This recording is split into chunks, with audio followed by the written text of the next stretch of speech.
You're about to listen to TADPOG, Tyler and Dave Play Old Games. It's a comedy video game podcast. We would like to stress that the hosts are not experts and are really just very crass commentators. Seriously, this is an explicit podcast that happens to talk about video games sometimes. So please enjoy this pretty okay podcast with Tyler and Dave.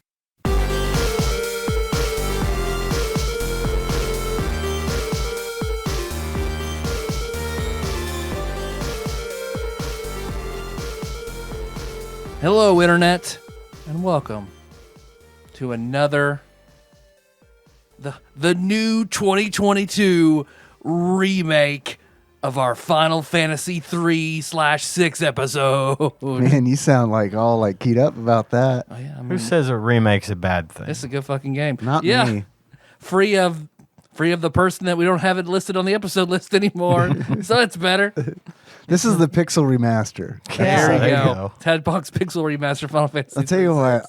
I'll encode this bitrate at 320. How about that? Nice. See if you notice the extra fidelity. You won't. I'm not gonna. First of all, Yeah, I'm not gonna in do your it. car with your windows Right. down. Yeah. Wow, the audio quality on this is amazing. Man, this sounds really good on my JVC boombox that I won on Double Dare in 1987. If you listen to the show on that, please let us know. Yeah, we have a few listeners that require the podcast in cassette tape form. Yeah, it's a real pain in the ass. You have to but fucking make it, mail it out. It sucks. new Patreon tier. Man, that Yes. would be a sweet Patreon tier. It would be. Yeah. Damn. But with our record of like mailing shit out. My record, just my record alone of me. If it's up to me, yeah, we won't. Which do it is. I would be Of course, happy. it's not obviously it good. is. We're gonna Yep. put you in charge of that. So how would we work that though? Would we like say, okay, you pick an episode and we'll put it on cassette? Now they get every episode. And I'm Every sure- episode on Every cassette. episode, Holy mailed to them. Lord. Mail to you.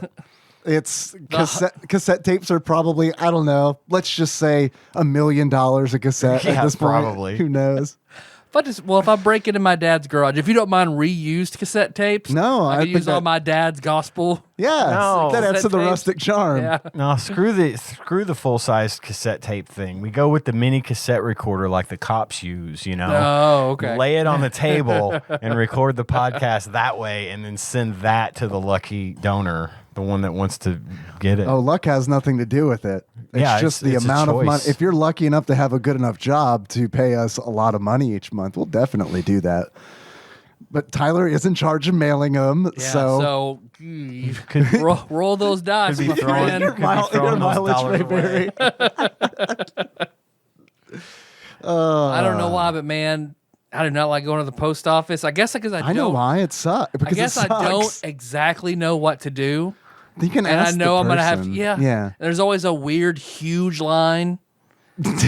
Yeah, all you Well, have to do, Like I can, first I and can foremost, go in to pick up a package, no line. If I need to go to the counter, fucking line is out the door. first and foremost, just give me the money and I will take care of it. I know. Secondly, I print all that shit at home and then I just walk it into the post office and hand it to them and leave. Oh. So Not me, man. I get to the counter and I'm like, I have a thing. And I'm like, this needs to go to a place.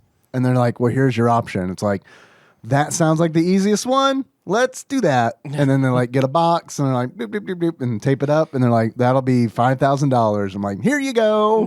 I don't have to worry about this anymore, though, right? And they're like, that's right. I'm like, perfect. Sweet. I'm going to go get a cheeseburger. Do you want insurance? Yeah. Hell yeah. of course I want Come on, insurance. what do I look like, a rube? I'm like, that's insured up to $100 anyway, right? And they're like, I don't know. Maybe. Good luck claiming it if your package gets lost. Louis DeJoy's don't trying have to your- kill us. We don't know. What? You don't have your receipt? Oh well. What my response usually is like street value. they don't like that one. Then they have to unwrap it. Surprise! It's just photographs of my penis. But now you've And I'm seen them, leaving. right? Yeah. Now I'm going to go home and jerk off to this encounter. This is my kink. Thank Fact, you, I post don't office. even have to send Tricky, anything. yeah. Tricky the post office. That's a good everyone is John goal. I'm texting Nikki on my way home. Fucking get ready right now. Get ready right now. They fucking fell for it again. Get ready. Get your the post office overall. Postal, yeah. I do like those postal worker. shorts. She looked good in those shorts. I'm not gonna lie. I'm going to get some of those. But speaking of the Pixel Remaster, though, Dave, you bought that for me for my birthday, so now I'm gonna play it for this episode. Yeah, man. It wasn't on your wish list, so I was like, I went in like, I'm gonna get Tyler the Pixel Remaster for Final Fantasy VI because I think he'd really like it, because I really like it, and I've been like really impressed with like the way it sounds. Like, they redid the music, and like I've heard lots of saxophones so far. God, the music's so good. The music's so good. Like, I mean, it blew, like, hearing the battle music for the first time was like, oh yeah, yes, I'm ready to play through this entire game with this like remastered soundtrack. You know, they don't change the songs. It's still the songs that we all know and love, but it sounds really good. So it's like, I got to get Tyler this for his birthday for sure. And then I'm like, so I got on Steam and I'm like, oh, well, he does want Shredder's Revenge. That is on his wish list. And that is a really good game. So I'm going to go get that. And I was like, fuck it. I'm still going to get him the Pixel Remaster. It's the summer really sale. It's actually not. I think. Oh, is it not? Shit. The thought crossed my mind. I was like, I should have bought all this shit last week. But it was like, well, fuck it. I'm already doing this. I know he likes Final Fantasy IV. Fucking Final Fantasy IV Pixel Remaster. Throw that in there. Yeah, that was amazing. Thank you. Because I got the email at work and I was like, 3 games? What does Mike want me to do? Michael Grimm. Oh, no, it's from Dave. Yeah, man. If they're all good, I presume they're all good games. I haven't played the Final Fantasy IV remaster, but I mean, it's like, even if they do the music in the same way they did 6, it's totally worth it. Totally worth it. And then Shredder's Revenge is awesome. Yeah. So. No, but thank you. I already started playing through. So nice. So 3 and 6 are the same. Is that what? Yeah, 3. I don't know all this stuff. I've heard a little bit about it, but are we going to get into that later? I guess fuck it. We can get into that Sean shit Miller now. next time we game, he'll tell you. It came out. I'd like to get home before 2 in the morning. Oh, he gets real mad. He gets real mad about it. Super upset. It's the same game. It's just called 3 in North America and 6 in Japan. Gotcha. Because they got some games that we didn't get. Mm-hmm. Their Final Fantasy 2 is different than our Final Fantasy 2, and then we didn't even get their Final Fantasy 3 until like years later. Okay. Skip a few. 4, 5, 6, 7, 8, 9, 10. But I played 3 for the Super Nintendo. That's the right one, right? That is the correct one. Okay. That is the correct one. Wait, how'd you get that? You got 3 on the Super Nintendo? How'd you get that? But see, I think I played through 3 on the GBA or the DS. I think I played through 3 on the DS. They did a GBA remake, which apparently has like a new dungeon, I guess, like the I remember doing something. Realm of Dragons or something like that. Which it was good. I couldn't tell you any detail. Nothing about it was super memorable except like the jobs. Yeah. Other than that, I remember you're just the warriors of light versus the warriors of darkness. Oh, are you? I'm sorry. I thought you were talking about the Final Fantasy VI GBA No, I meant release. actual 3. Okay. Literal 3. Gotcha. I've never played 3. I remember I wanted to play all at one point I had a goal of, I'm going to play through all the Final Fantasies. So I remember I did the Dawn of Souls 1 and 2, 3 on the DS. You played through 2. Yeah, that's the worst one. You finished 2. 2 is I finished it. It is hands down. It was the Dawn of Souls remake, but still, I'm super impressed because I started that one and I was like, man, I love an RPG where you level up skills. I love it. I think it's fucking awesome because it feels like you're always leveling something up. Mm-hmm. I love it. I quit playing that game an hour in. It's because I unlocked monk. That's cool. Oh, my fist skill is 0. Well, I'm gonna spend 6 hours punching things. Which I mean, I'm even okay with that. But like, what I'm not okay with is the whole like, it's not very apparent in Final Fantasy II how you level some things up. Mm-hmm. And it's like, also to circumvent the grind, you do ridiculous things that make absolutely no sense. And it's like, I got to be honest, man, I just like seeing numbers go up. And that's not like a real like, admirable thing to say, I guess, but it's the fucking truth. Well, I got a ruler tattooed on my dick. I got that from Ultima, and it's like the amount of satisfaction that I got from playing Ultima Online, where it's like 0.1% raise. Set up a macro, program that shit, and then watching it run, and if it doesn't work, troubleshooting that macro, and then like that is super satisfying. And once you get it like flowing, then you feel like you've really accomplished something. That mining macro was the king of macros, where it would move the boat for you. Yeah. Yep. Got that sumbitch perfected. And I was so fucking proud of myself. I love that shit. But like, I don't know, man. When I'm playing Final Fantasy 2 and it's like, I gotta start hitting my own teammates for like, and then healing them, and then just keep doing that for a really long time. Can I like automate this? I don't want to do that until Final Fantasy Tactics. And even in Tactics, it's different because it's a little deeper with like positioning and stuff. Yep. You know what I mean? That sounded dirty, but like, I don't know. With Tactics, it's a little different, and also more fun. It's just also more fun. Tactics is more fun. Yep, for sure. Well, I remember like in 2 getting like Ultima, but Ultima's level 0 when you get it. So if you want to be really you have to good, level it out. Yeah, I remember I was like, I'm gonna finish this, but man, I do not like this. So I did that. Was done 3. I'd already done 4. I beat 5. 5 was okay. I like 5. I think I just like the whole X-Death thing.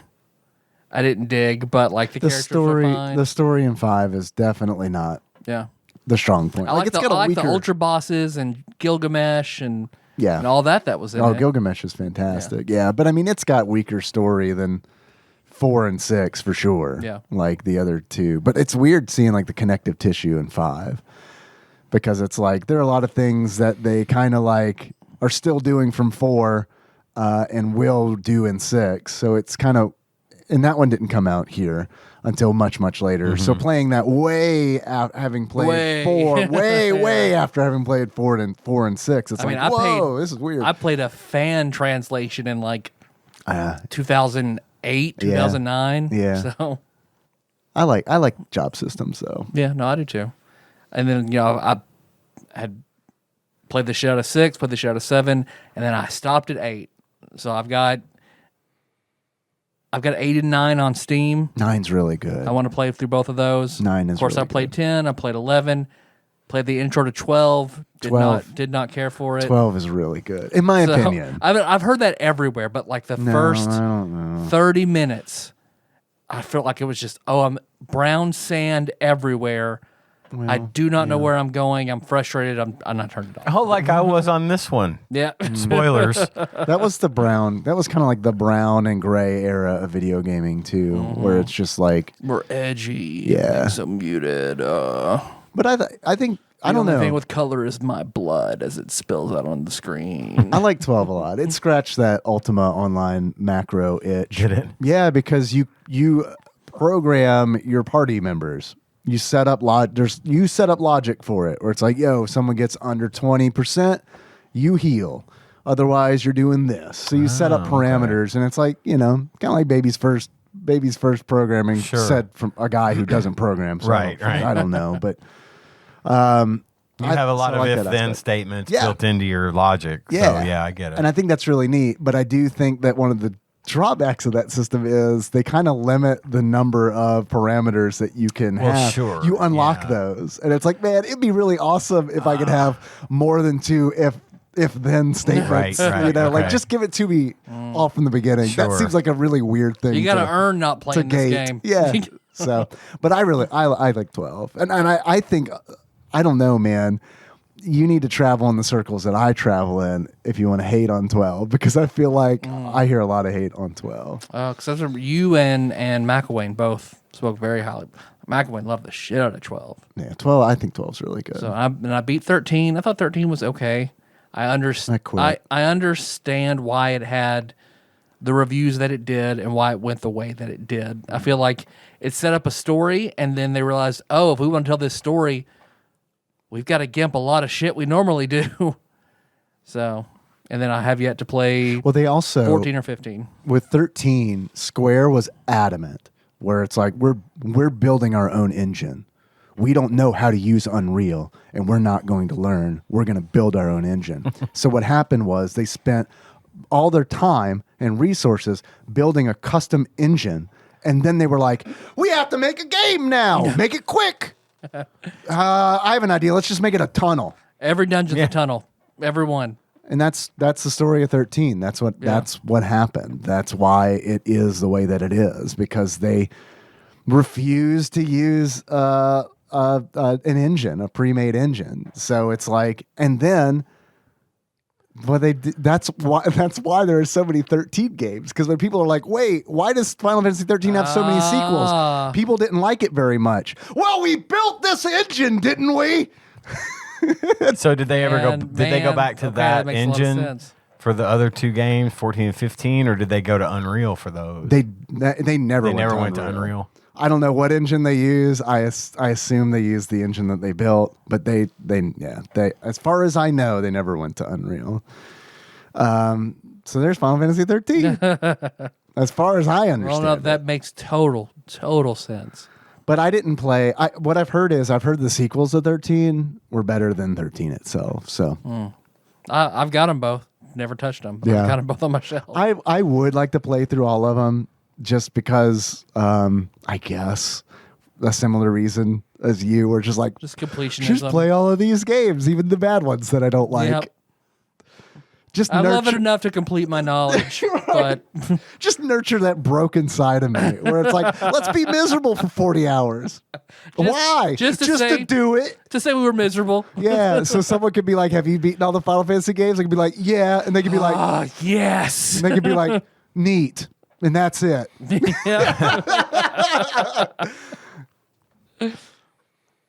But what's a good Final Fantasy? 6. I agree with that statement.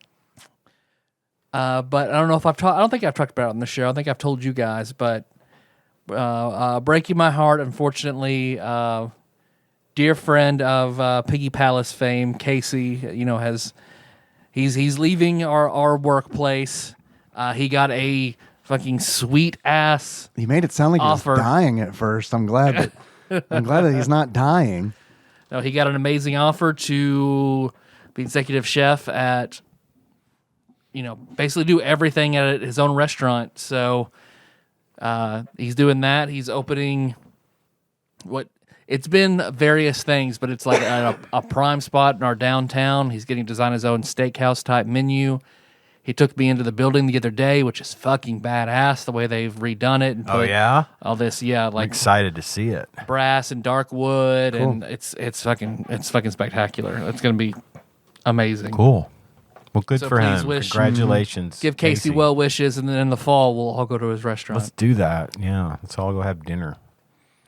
At a discount, right? And I just of course, Casey, he wants to succeed, so he'll give us all free food. Steep, right? Well, we'll promote it on the podcast. Don't worry. Yeah. We'll give you the bump. Yeah, that's right. We'll yeah. pay you in promotion.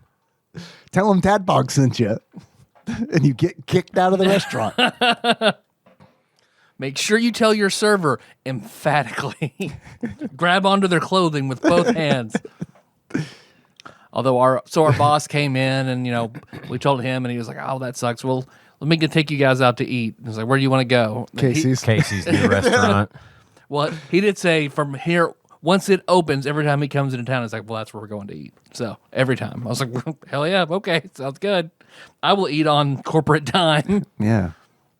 But he's like, "All right, Casey, where you want to eat?" He's like, "Yeah, I want to go to fucking Freight House. Let's go to Freight House. Let's go nuts at Freight House." Oh, Lord. So we went nuts at Freight House, and it was great. So what is Freight House? Of course I know, and I've been and eat there all the time because I'm super rich. But like, what is Freight I'm about to House? say, after I went and saw the prices, For like, those who oh, I'm don't not know. eating here unless someone else is paying for it. Yeah. I'd say it's probably the best restaurant in Paducah. Yeah. They're farm to table, seasonal. The executive chef was on. Was it on Top Chef or One of those shows. It was top. Yeah.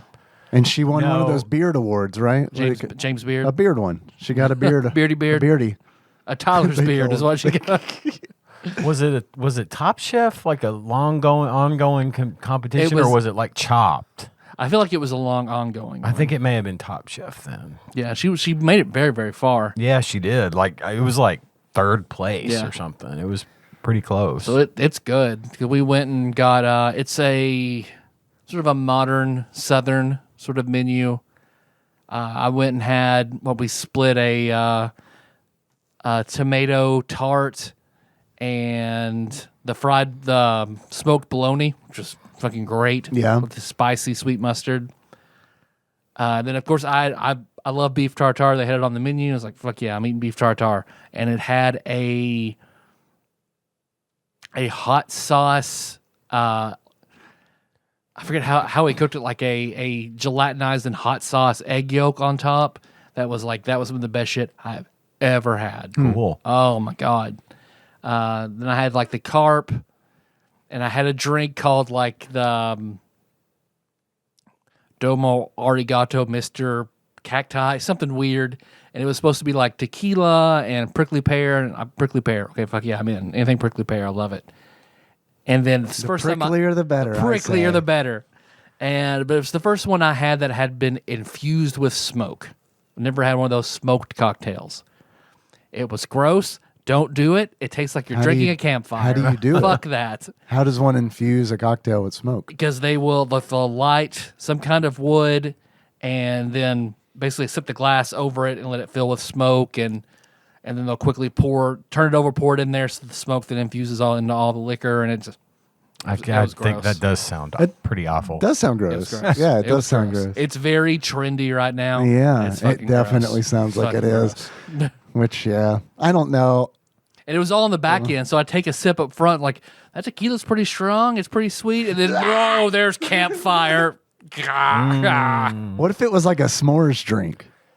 I wish I would have got, they had a dark chocolate coconut marshmallow brownie. I almost got it, but instead I went and got the key lime panna cotta. That was amazing. What is a panna cotta?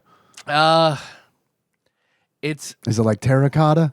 Yeah, it's pottery that you eat. Made of pans, like Pan's Labyrinth. It's a creamy dessert, like consistency of sour cream. Okay, and a little tart, but it was like a mousse. You could taste, sort of like a mousse. So it had like super fresh wild blueberries in it. It wasn't graham cracker, but they had infused some kind of like Kelsey Grammer was in it, and then like I could taste like real grated lime. It was cool. Was good. Yeah, that does sound good. But pretty good. I'll never go. And not how much was it? Not on my. Let's see. The carp was $26. Just regular old moat carp. Just regular ass moat carp. It was Kentucky carp, so it was local. So they pretty much picked it up at the foot of the river, the bank of the river. Just floated. And one guy walking to the Ohio grabs it and brings it back.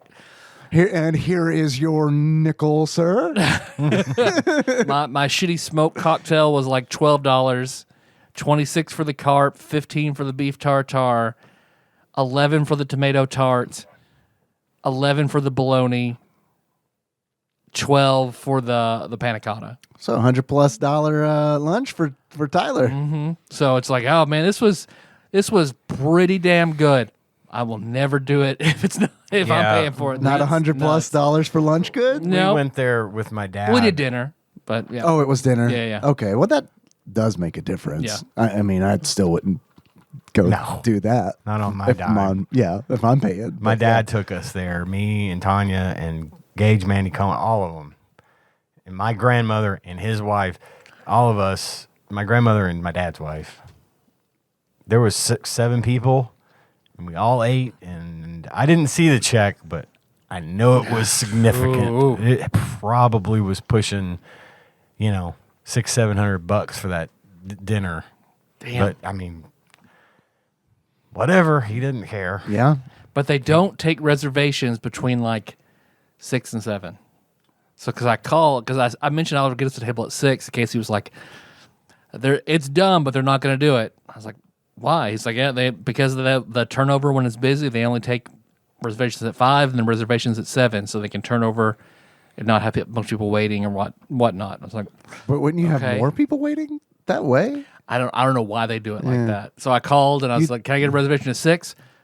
No, sir, we don't do that. You can have 5:30.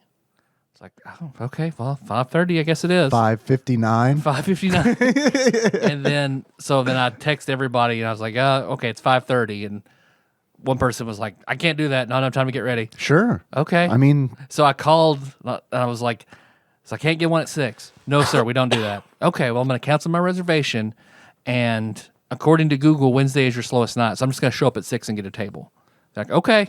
So I showed up at 6, empty restaurant, Got a sat table? right away. so weird, man. It's like, okay, I'm glad. Didn't have to be this Glad you got your complicated. system. Yeah, that is a weird system. Yep. But what you guys been up to this Hey week? man, I ain't making $25 a carp, so what do I know? No, that's true. I've been continuing down the anime rabbit hole.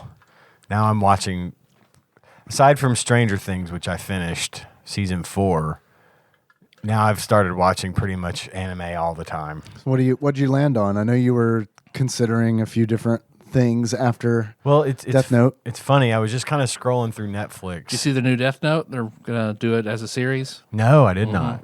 Is it going to be live action Yep. or? Oh, okay. Yep. Well, maybe they'll do it better than the movie. Hope. Yeah, not hope giving so. up on that old live action, huh? No. Nope. Is this a Netflix joint? It's not Netflix. Okay, I forget who's there we doing go. it, but I remember there was. Is like a Japanese studio doing it? I don't remember. I just remember seeing it, and I remember seeing everybody talk about it on Reddit, and Yeah. then I saw it on Facebook. I was like, okay, I guess it's a real thing.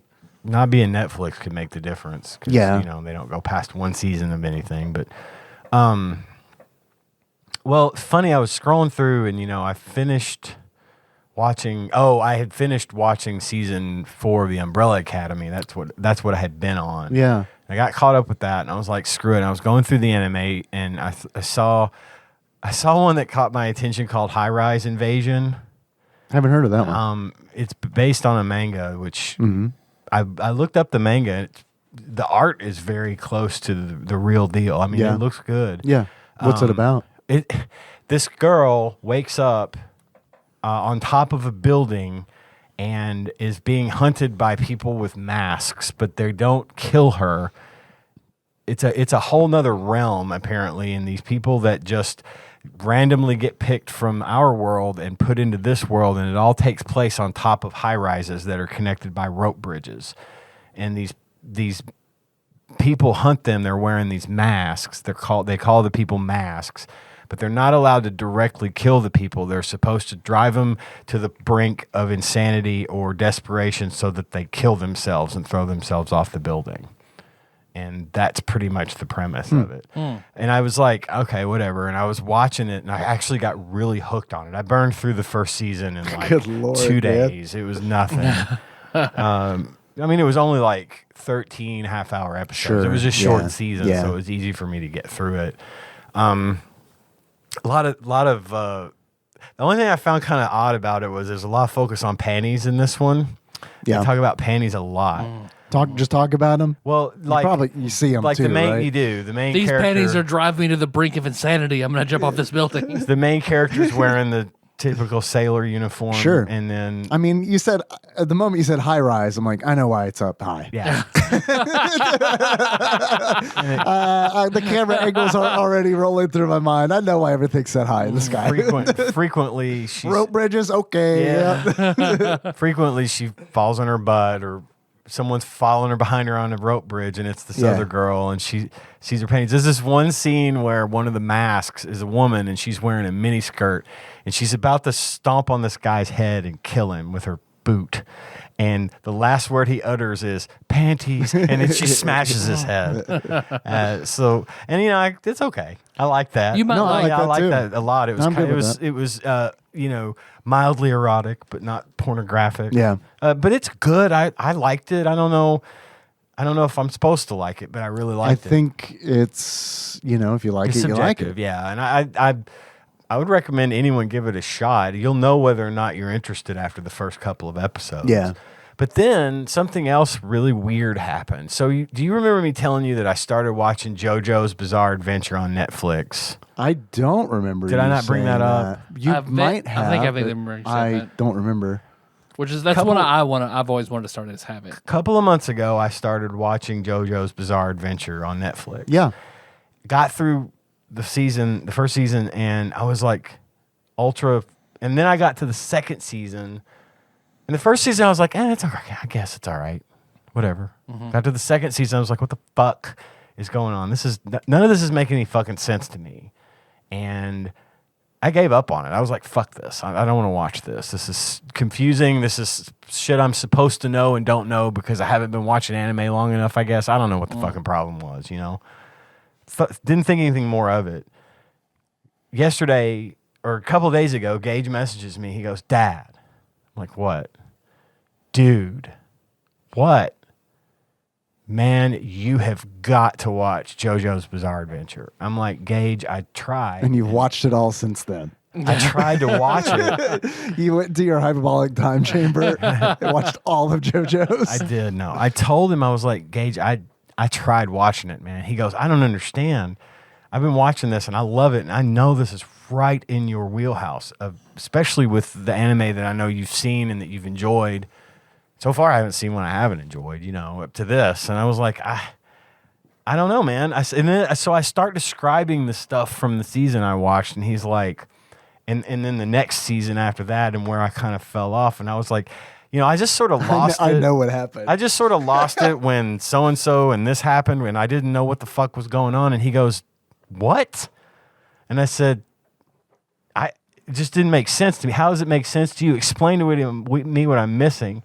And he said, wait, are you watching it on Netflix? And I said, yeah, I don't have Crunchyroll. I don't have any of that shit. He goes, oh, they got the watch order wrong. It's kind of a known problem, and they fixed it. But I watched the most current season of the show, which then jumped to the actual second season of the show. And it didn't make any, I was like so confused. And he's like, no. And he sends me the correct watch order. And then I go back onto Netflix and I look and I see the watch order is correct. He's like, I think they messed up. I think I heard that they had messed up the watch order or people were confused. Mm-hmm. I'm like, well, I was one of them. And so I started watching it again, only this time from the correct first season. Now I love it. Now it's like making total sense and I'm really enjoying it. And I also know a lot of shit I shouldn't, but whatever. It makes sense to me now. So that's where I'm at. I'm on that. Nice. Now. I like what I've seen of it. I fell off, but not like in an angry way. Mm-hmm. It was just kind of one of those where it's like, honestly, it was one of those where it's like I like watching anime with Nikki, and I don't think that's her jam. I don't think it was her thing. So when I watch stuff, I try to watch stuff that I also think that she would be interested in. And after watching like the first season of JoJo's, I was like, I like this, but it's going to be a struggle to watch with her because I don't think it's going to keep her interest. And then it kind of gets in this thing where it's like, well, I guess I could watch a thing alone. And whenever that thought crosses my mind, it's just like, put that motherfucker in a coffin. It's done. Unless it's a movie.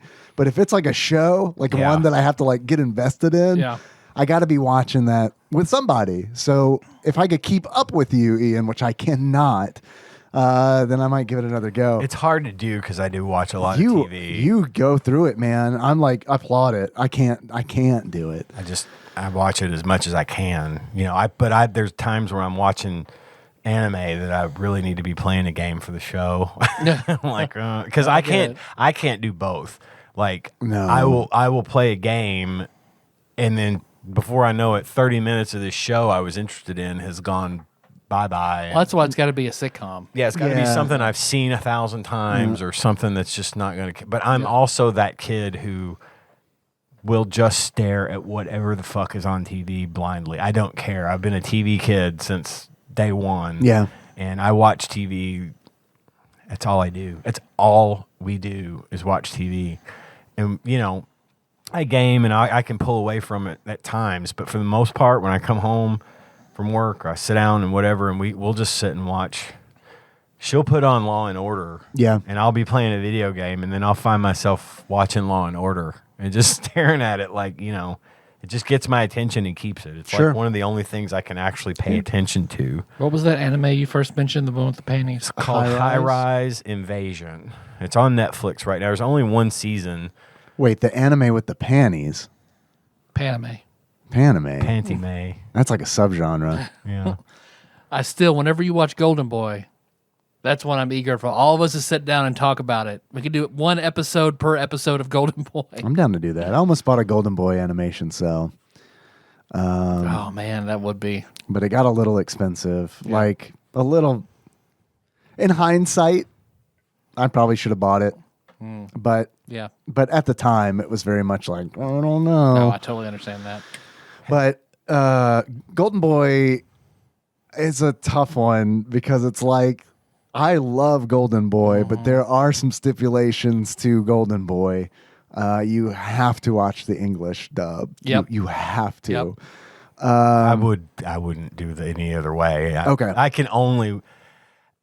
I have to watch English dubs because Gotcha. a lot of times what I'm doing is like I'll set my phone, like I'll go in for lunch, I'll set my phone up on the cabinet and I'll start making my food. And you'll listen. And I'm listening, and Gotcha. if something like goes, I'll like stop and go and look real quick. But for the most part, I'm just listening to the dialogue. So Yeah. if it's not English, I got to be watching the subs, obviously, and I can't do that. So Well, it's no problem.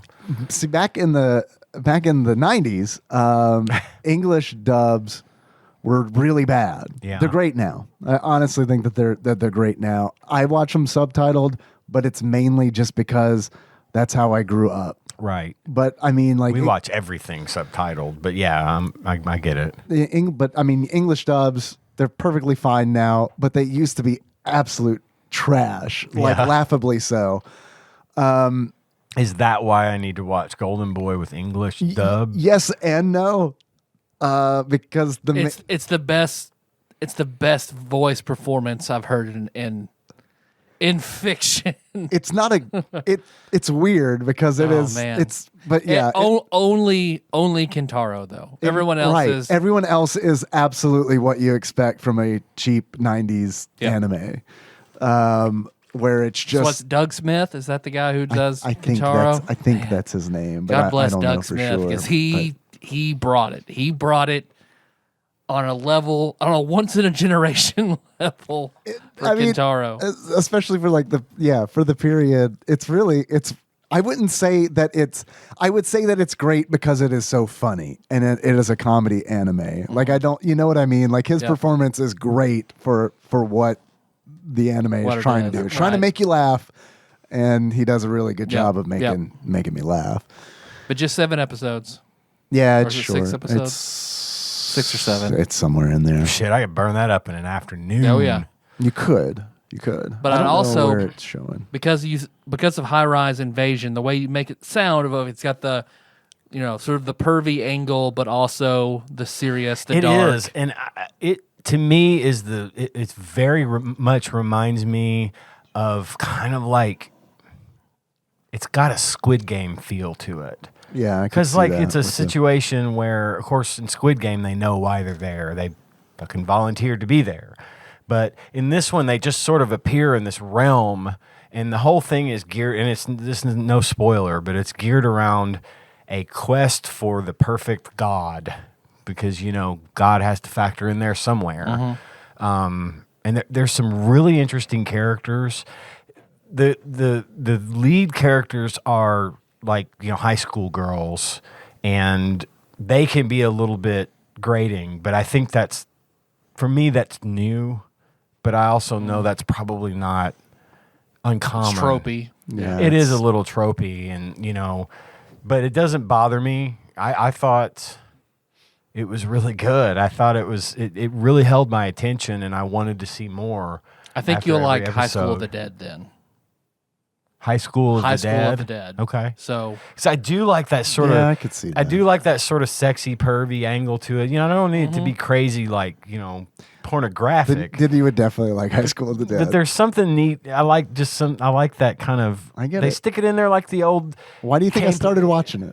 Right? Yeah. I mean, that was definitely I feel like because I watch a lot of old horror movies too, Sure. and like '80s horror, campy horror films are my favorite because of that. I get it. That sex is injected in there just enough Yeah. to make it titillating, but at the same Well, time, it's kind of scary and it's kind of fun. Also, and it's like funny. really fucking smart, like hook 'em while they're young kind of angle, Sure. because it's like, dude, when I was 11 years old, here were my options: anime and horror movies. right. Where it's like I want to see a little bit of something.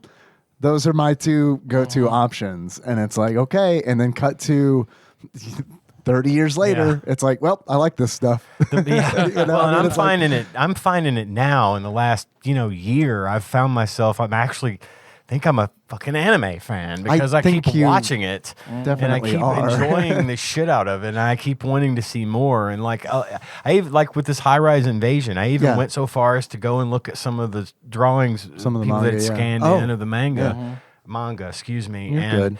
now it's a little bit more explicit. There's like actual nudity. They cut that out of the show. I think they're trying to draw sort of a boundary there of we're not going to have actual nudity in here, but They might. I don't know because I don't know much about this show. You might be able to purchase a version that's like that keeps that uncensored or in. whatever. I don't know if that's still a thing that production companies do, but it's definitely a thing that they used to do. yeah. Well, some of the cells the drawings I saw were censored. So it may be that like with blocks. Yeah. Like, it was drawn, but then someone put a big black box over Sure. the part that maybe wasn't allowed to be shown in Japan or whatever. I don't know. But anyway, it's a cool little show. Cool. And I liked it a lot. So anybody that's interested, tell me what you think if you watch it. I think it was really fun. Had a lot of fun with it. And again, I got to bring this up one more time. Stranger Things. Do you guys watch that show? No, I don't. I downloaded it. I haven't watched it. The latest season, I haven't watched. I haven't started yet. I want to. I hear you can order a pizza with your mind, though. Can. That's about all I know about Stranger Things. There's at this a point. couple of things about it. There's a pizza van that plays a central role in the movie, and okay. the phone number on the pizza van, you can call it and get a recording. That have. I love when And shows. it's not some Korean guy's number who's pissed off Nope. that It's a they used real it. thing that they actually without his bought the permission. number. Oh, that's Squid Game. They bought the number. Yeah, right. No, it wasn't that. But Wouldn't it be great if it was that guy? oh my god, I think that. No, poor but man. Stranger Things, they're like, we're gonna get in on this joke, but we're actually gonna pay you money. right. And it's like we're gonna this get you set time up. we're gonna make it right. I got to tell you, I have said this before. I don't know if I said it on the show or what. Aside from the monsters and the all that crap that goes, so that show is my childhood. Sure, yeah. That is exactly the way we were when we were kids. I remember you saying that. And this season was no different. There's this one scene at the very end of the season that is going fucking viral right now, and I just think it's so ironic because it's basically, have you heard that there's a Kate Bush song that has like gotten really Blow popular? the fuck up. No. Yep. It was called "Running Up That Hill." Miss and it was- Wuthering Heights I herself. think it's that now it's the record for the longest. It gap broke in 3 records. Yeah. This song "Running Up That Hill" plays a central part in the show. Okay. It was out in '86, which is when this season takes place. Okay. And because of the show, that song hit the charts again, either the most played on iTunes or YouTube, whatever. There was a record set there and a record set for the oldest performer to chart, and something else. It was like huge, Awesome. right? Well, it's starting to happen again, only with Master of Puppets. What? And because that song is played at the end. That's a lot more exciting to me. In a very crucial scene, and I'm not going to spoil anything. Yeah. But I swear to you, I was sitting there watching this with my wife, and the guy in question starts playing the song on a guitar. And I just lost my shit because I love Metallica. And Yeah. I started loving Metallica back then. Sure. And at the time that this took place, Master of Puppets had only been out for like 2 months. Yeah. And of course, so all the haters are now saying, well, he wouldn't have known how to play Master of Puppets already. It's only been out for 2 months. I'm like, no, you don't understand. Yeah. When that album came out, all the guitar players and bass players and the drummers in the world were trying to play those songs like instantly. But it was just an unforgettable moment, and it was so awesome. And it's starting to happen where people are starting to look at Master of Puppets and old Metallica, Yeah. and like getting into it. And I mean, I even see like gatekeeping posts. Like somebody posted on Twitter, sorry, That doesn't surprise me. Yo, no One- shit, one no bit. shit. One bit. Someone posts on Twitter at Metallica.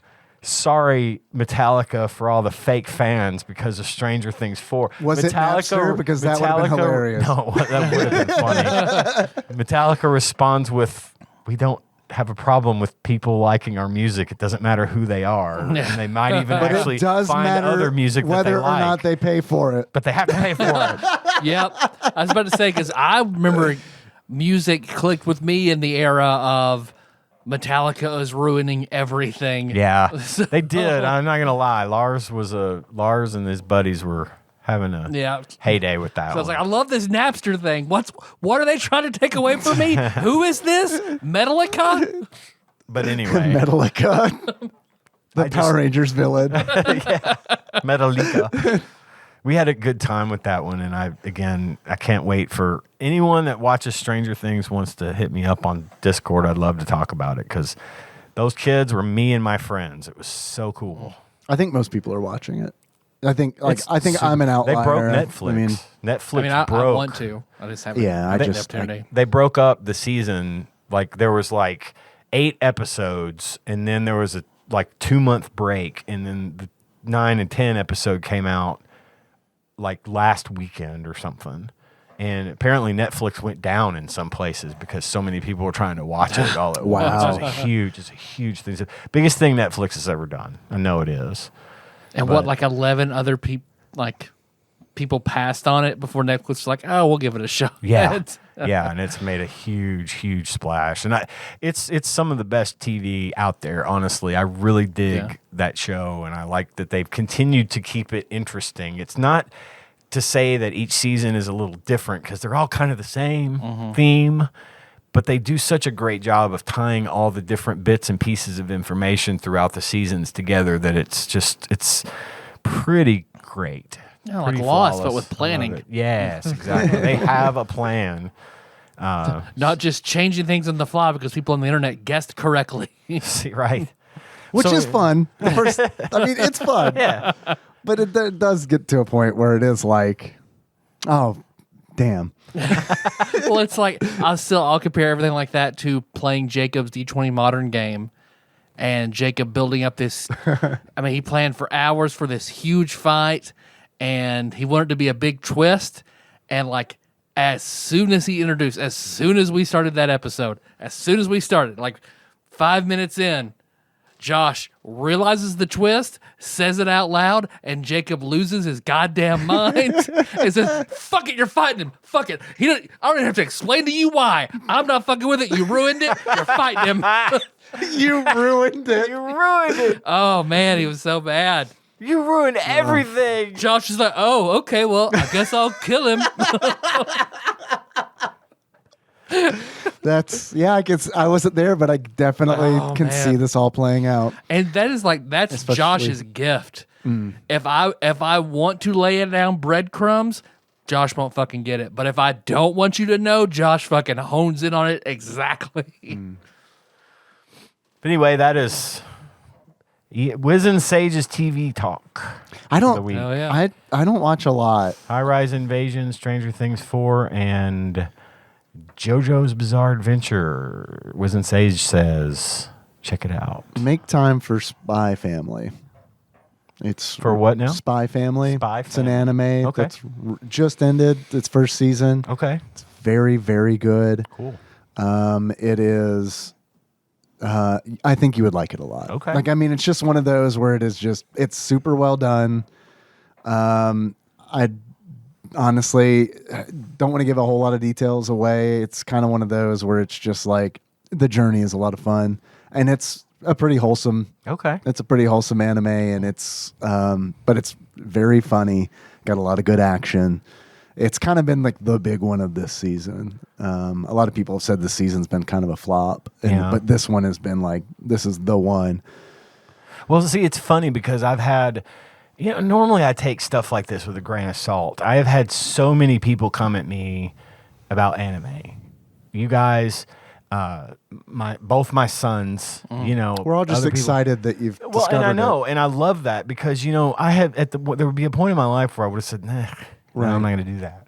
Well, I started doing it, and so far, every time someone has said, "Try this one, you'll like it," I have, Yeah. So it's been fun. I haven't watched any of the shit I normally watch. Like I'm way behind on other shit because I keep watching anime, but I'm okay with that Because for me, it's fresh. For me, it's something I haven't totally seen different. before. I'm like watching JoJo today, and one of the things they end the end apparently the developer or the writers of JoJo's Bizarre Adventure are super into classic rock bands. Yeah, so a they lot of name, references. Like one of the Well, that's characters' exactly name, up your alley. Then it is. One of the characters' names is Master Ton Petty, Ton Petty. One of the guys' names is like Robert E.O. Speedwagon. Right. I mean, that's not even subtle at all. All the stands and But stuff too. I'm going through, after getting the advice to start it again, I go through the first episode, or the second episode of the first season, and I'm hearing in the back, you can tell the episode's getting ready to ramp up and end, right? They're going to end on something big. And they're starting, I'm hearing this song, and I'm like hearing this music that I totally completely recognize, and I'm like, wait a minute, is that Yes? It's a song called Roundabout. Yes, it's called Roundabout by Yes, and I'm like, holy shit, they're playing Roundabout, and they play like a good chunk of it, and then I actually watched through the credits to hear the rest of the song, and I was just standing there eating my carrot, just grinning ear to ear, and Tanya looks around at me and she's like, everything cool? I'm like, oh, you don't even fucking know. a time traveler made this for me to hear 40 years later. Exactly. Oh, it was so cool. Anyway. Well, I'll drop Golden Boy, High School of the Dead, and Prison School in our Discord chat. Okay. So. And you put Spy And Family, Spy Family. on there? Okay. Yeah, it's Spy X Family. Okay. All right. If you're searching for it with written word, but it's really good. Cool. Recommend. High recommend. I'll try it. I also have been playing, because I don't watch a lot of stuff. I play a lot of games. I've put almost a full work week into Final Fantasy VI. It's like 40 hours played. Dude, I know. I felt bad. I was like, God, I haven't played. I enjoy it a enough. lot. It's not like I'm not complaining. It's dessert. It's feel good time. It's been a lot of fun, especially because it's like I wanted to give myself a reason to get excited about it. So that's why I got the Pixel Remaster, because it's like, okay, well, this would be kind of a new way to do this. And like, I've played through Final Fantasy VI probably twice on the Super Nintendo. And then like, since then I've played it I've started it probably a dozen times and played through the first 4 hours, and then just kind of been like, okay, cool. That was the bite that I needed. That was fun. Yeah, Okay. that was the bite that I needed, and now I can, keep up with the other stuff. So I guess my point is that like that's like, man, that's what I like to do. I like to play games, and it's like I've been playing that a lot, and then Double Dragon 3 because it is the weekly challenge on the forum that I'm involved in, and it's that is a game that I would love to talk to you guys about for an episode sometime, because Now, is this on Super Nintendo or is this a Nintendo this game? is NES. NES, okay. And it is, I think, pretty interesting. I don't think that it's a great game, but I think that is also what's going to make it fun to talk about. Let's do it. Because it's good? Because it is not so great. Oh, okay. I mean, Oh, yeah. I don't think it's bad. I know how recording a podcast goes. I honestly don't think it's that bad, but I also have found that I'm super forgiving with NES games. I'm so much more forgiving with NES games than I am Super Nintendo games. Like, I mean, a Super Nintendo game I can shit on all day. You fuckers had no time to figure this out. Right. Fuck you. I know, right? It is kind of that. But like NES games, I don't know, maybe it's just the quaintness, but like there's a lot of times where it's like I find the jank endearing in an NES game, and I don't find that same thing endearing in a Super Nintendo game. I don't know why. It's all right. Let's do it. I play Flappy as well, an NES game that is a puzzle, a push block puzzle game. Oh. Not a fan of that one. Okay. But if you're looking for something that's kind of like Adventures of Lolo, but like more frustrating than that, give it a go. You play as a little chick that pushes boulders around, and the goal is to get like, there's one blue boulder. They all look like meatballs. So like there's one blue meatball, and then like brown meatballs. And it's like the goal is to get the blue meatball to like a blue platform. Okay. And so it's the whole, you just see, it's back when Nintendo gave, like, it's like you beat a board and then go to the next board. You know what I mean? Yeah. Like, you see the whole screen. Yep. Everything's right there.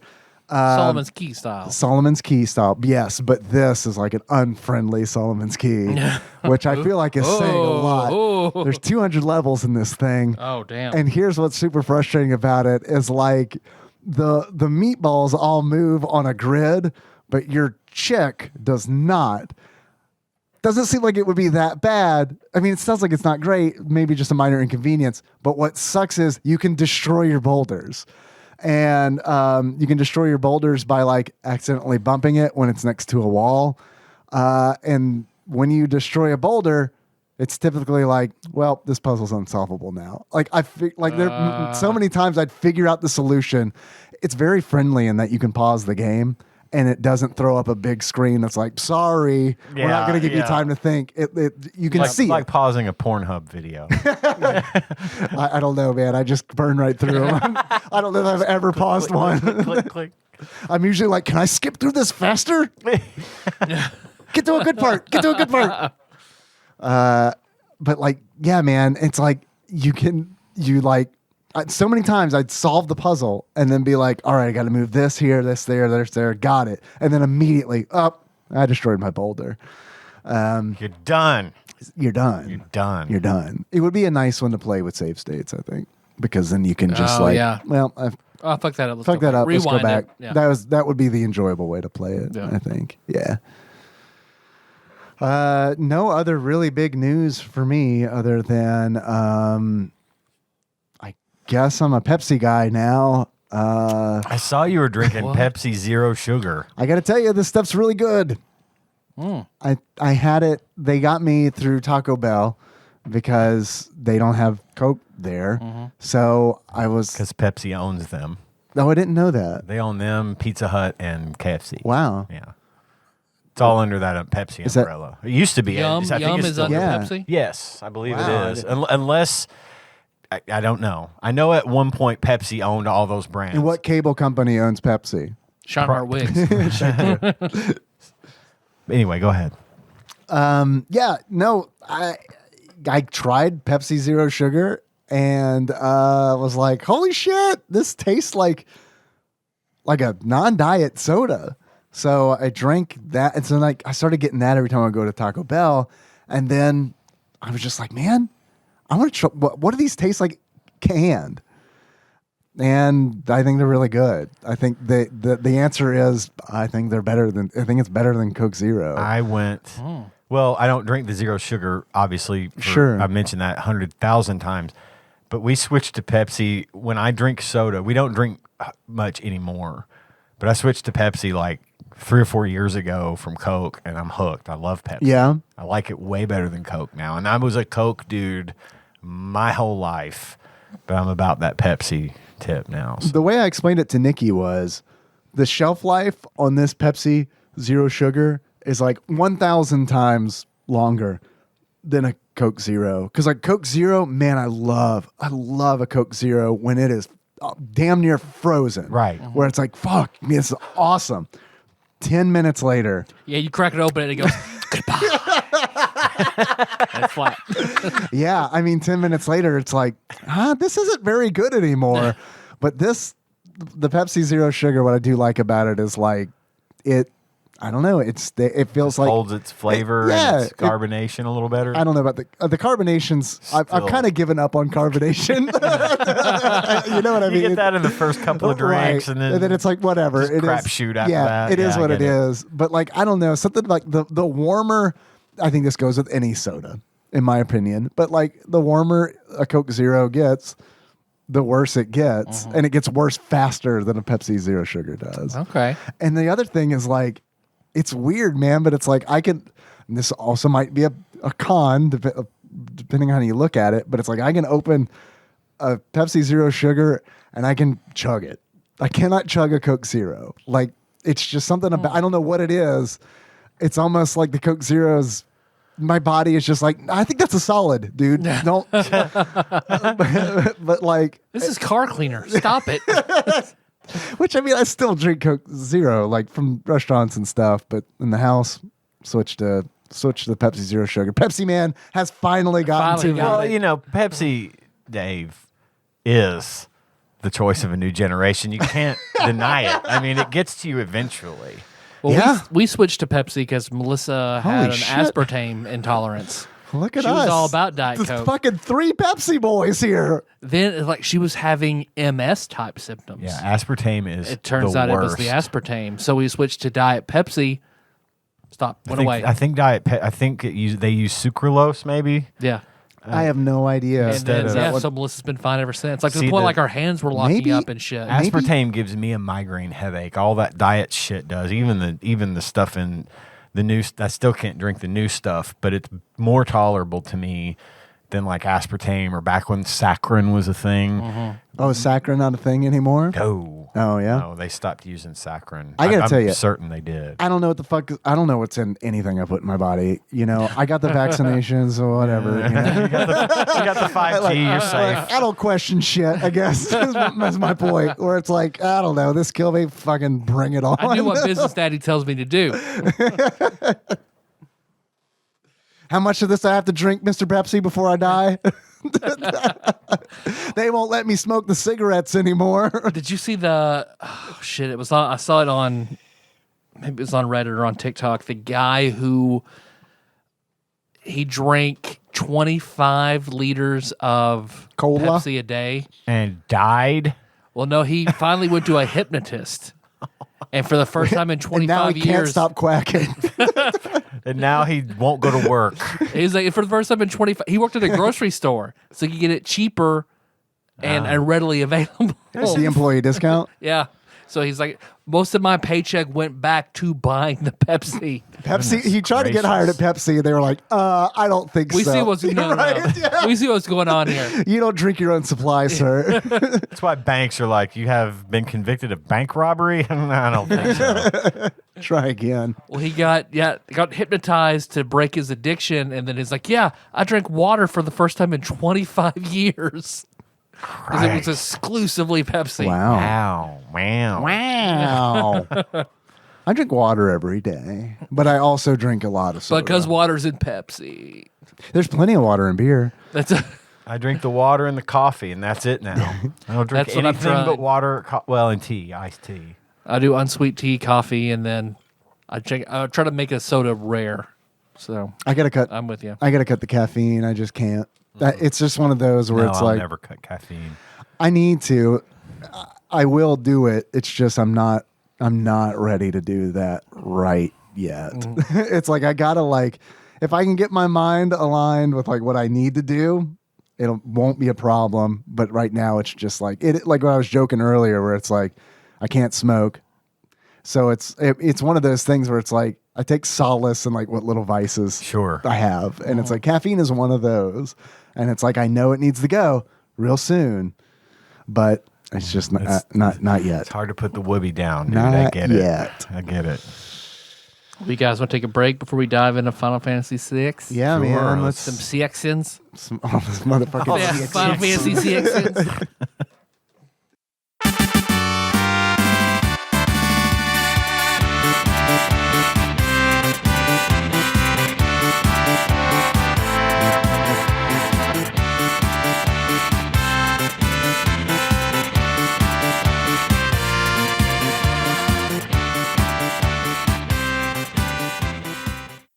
We're back. In a nice, cool garage. So Final Fantasy VI, Part 1. So we had talked about how we were going to do it. We still wanted to follow our same format.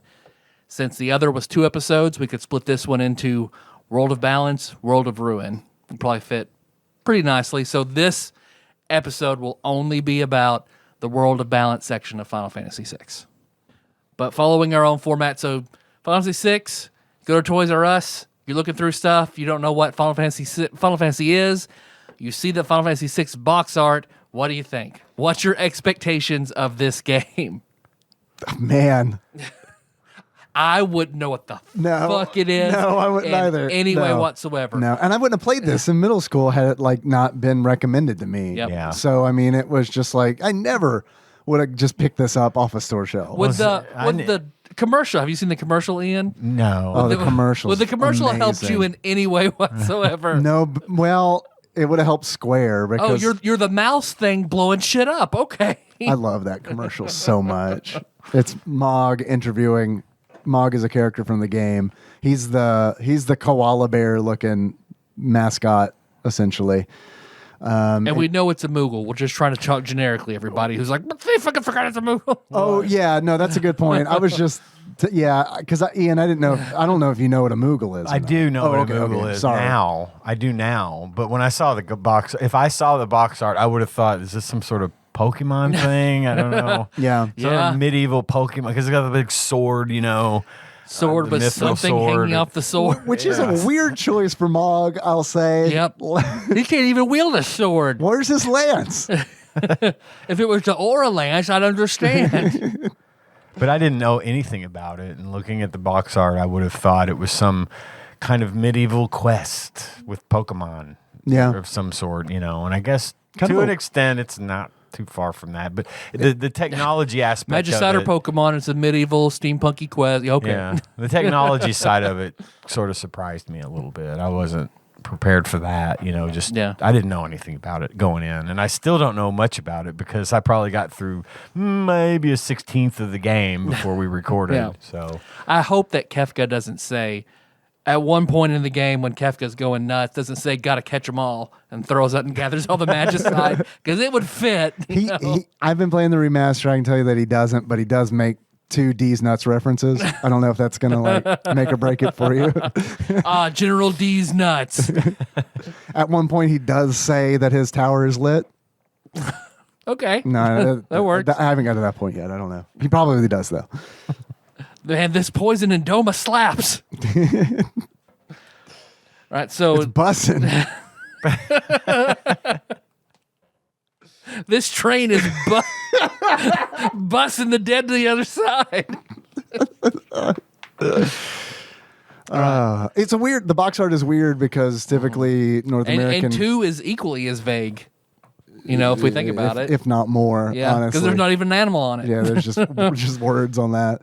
But like North American box art, like notoriously takes things that are kind of cute and makes them badass. Kirby is like a great example. for sure, yeah. But it's like this is the complete opposite. Well, I shouldn't say it's the opposite because like Final Fantasy VI box art is real minimalistic and very like high art, I guess is the way that I would put it, which I mean, there's some truth to that. What do the kids like nowadays? And it's, I mean, what we got in North America is definitely not badass. I feel like putting the sword, like adding the sword was like the compromise there where it's like, you can put that Moogle on the box, but he's fucking holding a weapon of some sort. So I don't know. It's kind of weird. So what would your expectations be looking at that? Yeah. Probably something I knew what to enjoy, expect. I think I thought it was going to be some medieval thing, some whatever with cute animals. I guess I don't know, but I knew what it was. So the box art didn't really shape my perspective now. But putting myself in those shoes, probably that's what I would have expected. I wouldn't have thought I would like it. If I didn't know what it was, I would have been confused and assumed like, okay, I wouldn't like whatever this is. Yeah, I wouldn't have picked it up. But but that's also because I'm a kid who doesn't have money, and you know what I mean. It's kind of one of those things. Base it on the picture. I base it on the picture on the box when I'm a kid because I don't know if you know the internet. Flip it around, see what those thumbnails look like. What do the graphics look like? But I don't know, man. I mean, I loved Mog. I mean, like, yep. When I played my first playthrough, I saw all about Mog. Yeah, man, and it's like.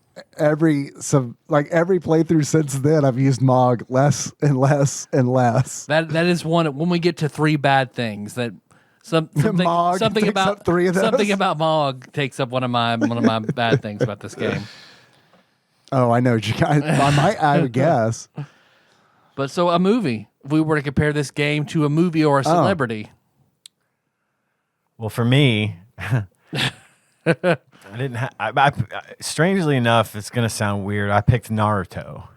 Okay. And the reason, Tread carefully. probably not because You're taking two things I love and don't sound nice about them. No. I've heard about Naruto forever. I've never watched it. I'm just glad you're saying Naruto and not, Naruto. Right. The way that Been we around used to here say, we definitely used to say it. I wrote, I've heard about it forever.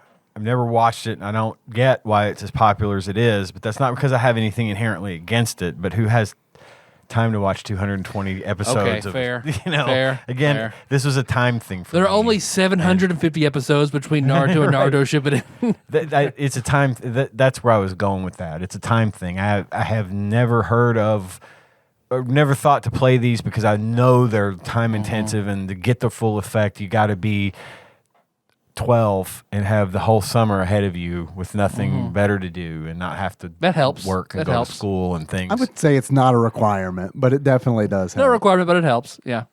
For me, it's kind of a requirement. I found the time to get the feel for it and played and I did enjoy it, what I played of it. And I think I'm going to keep playing and get as far as I can.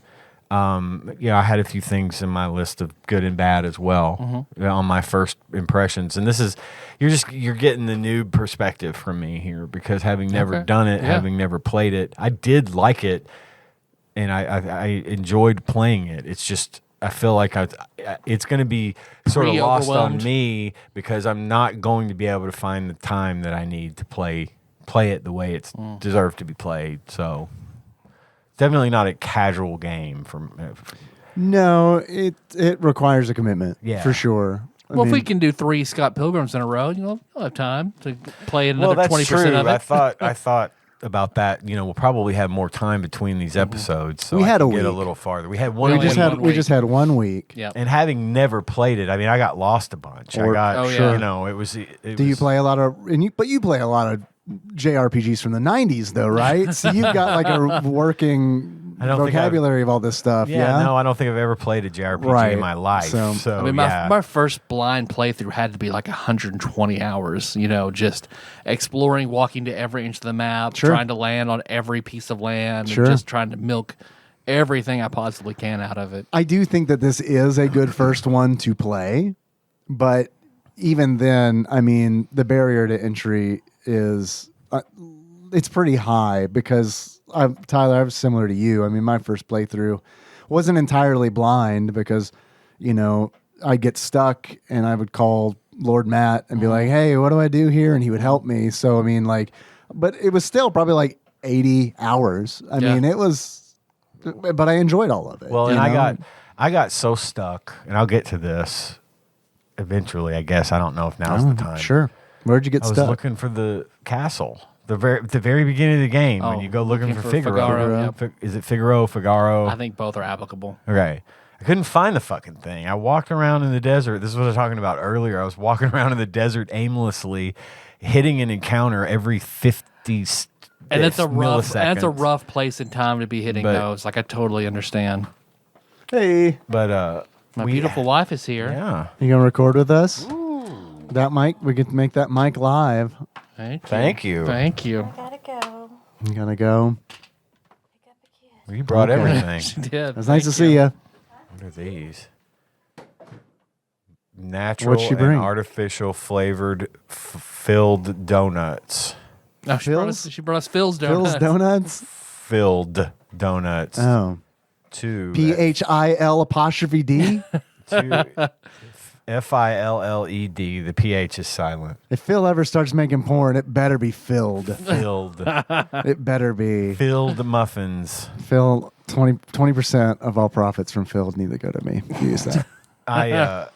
But no, I found myself wandering around, running into a lot of encounters, which is fine because it helped me understand the mechanics of the game. It helped me, because like at first you're wandering around in these mechs and you're doing the thing and you've got all these awesome powers and she's bound, Terra is bound up and she's under their control, but you fight as her as well and she's like got Bioblast and got all these power and I'm like, hey, this is cool. And then they nerf you to start the game, Yep. right? And then you go and And so I built up a lot of experience, got a lot of gold, and did that. But I was also getting frustrated with trying to find where the fuck it was, because I was playing on my Retroid. The screen is the size of, a postage stamp, effectively, and I couldn't see the map very well.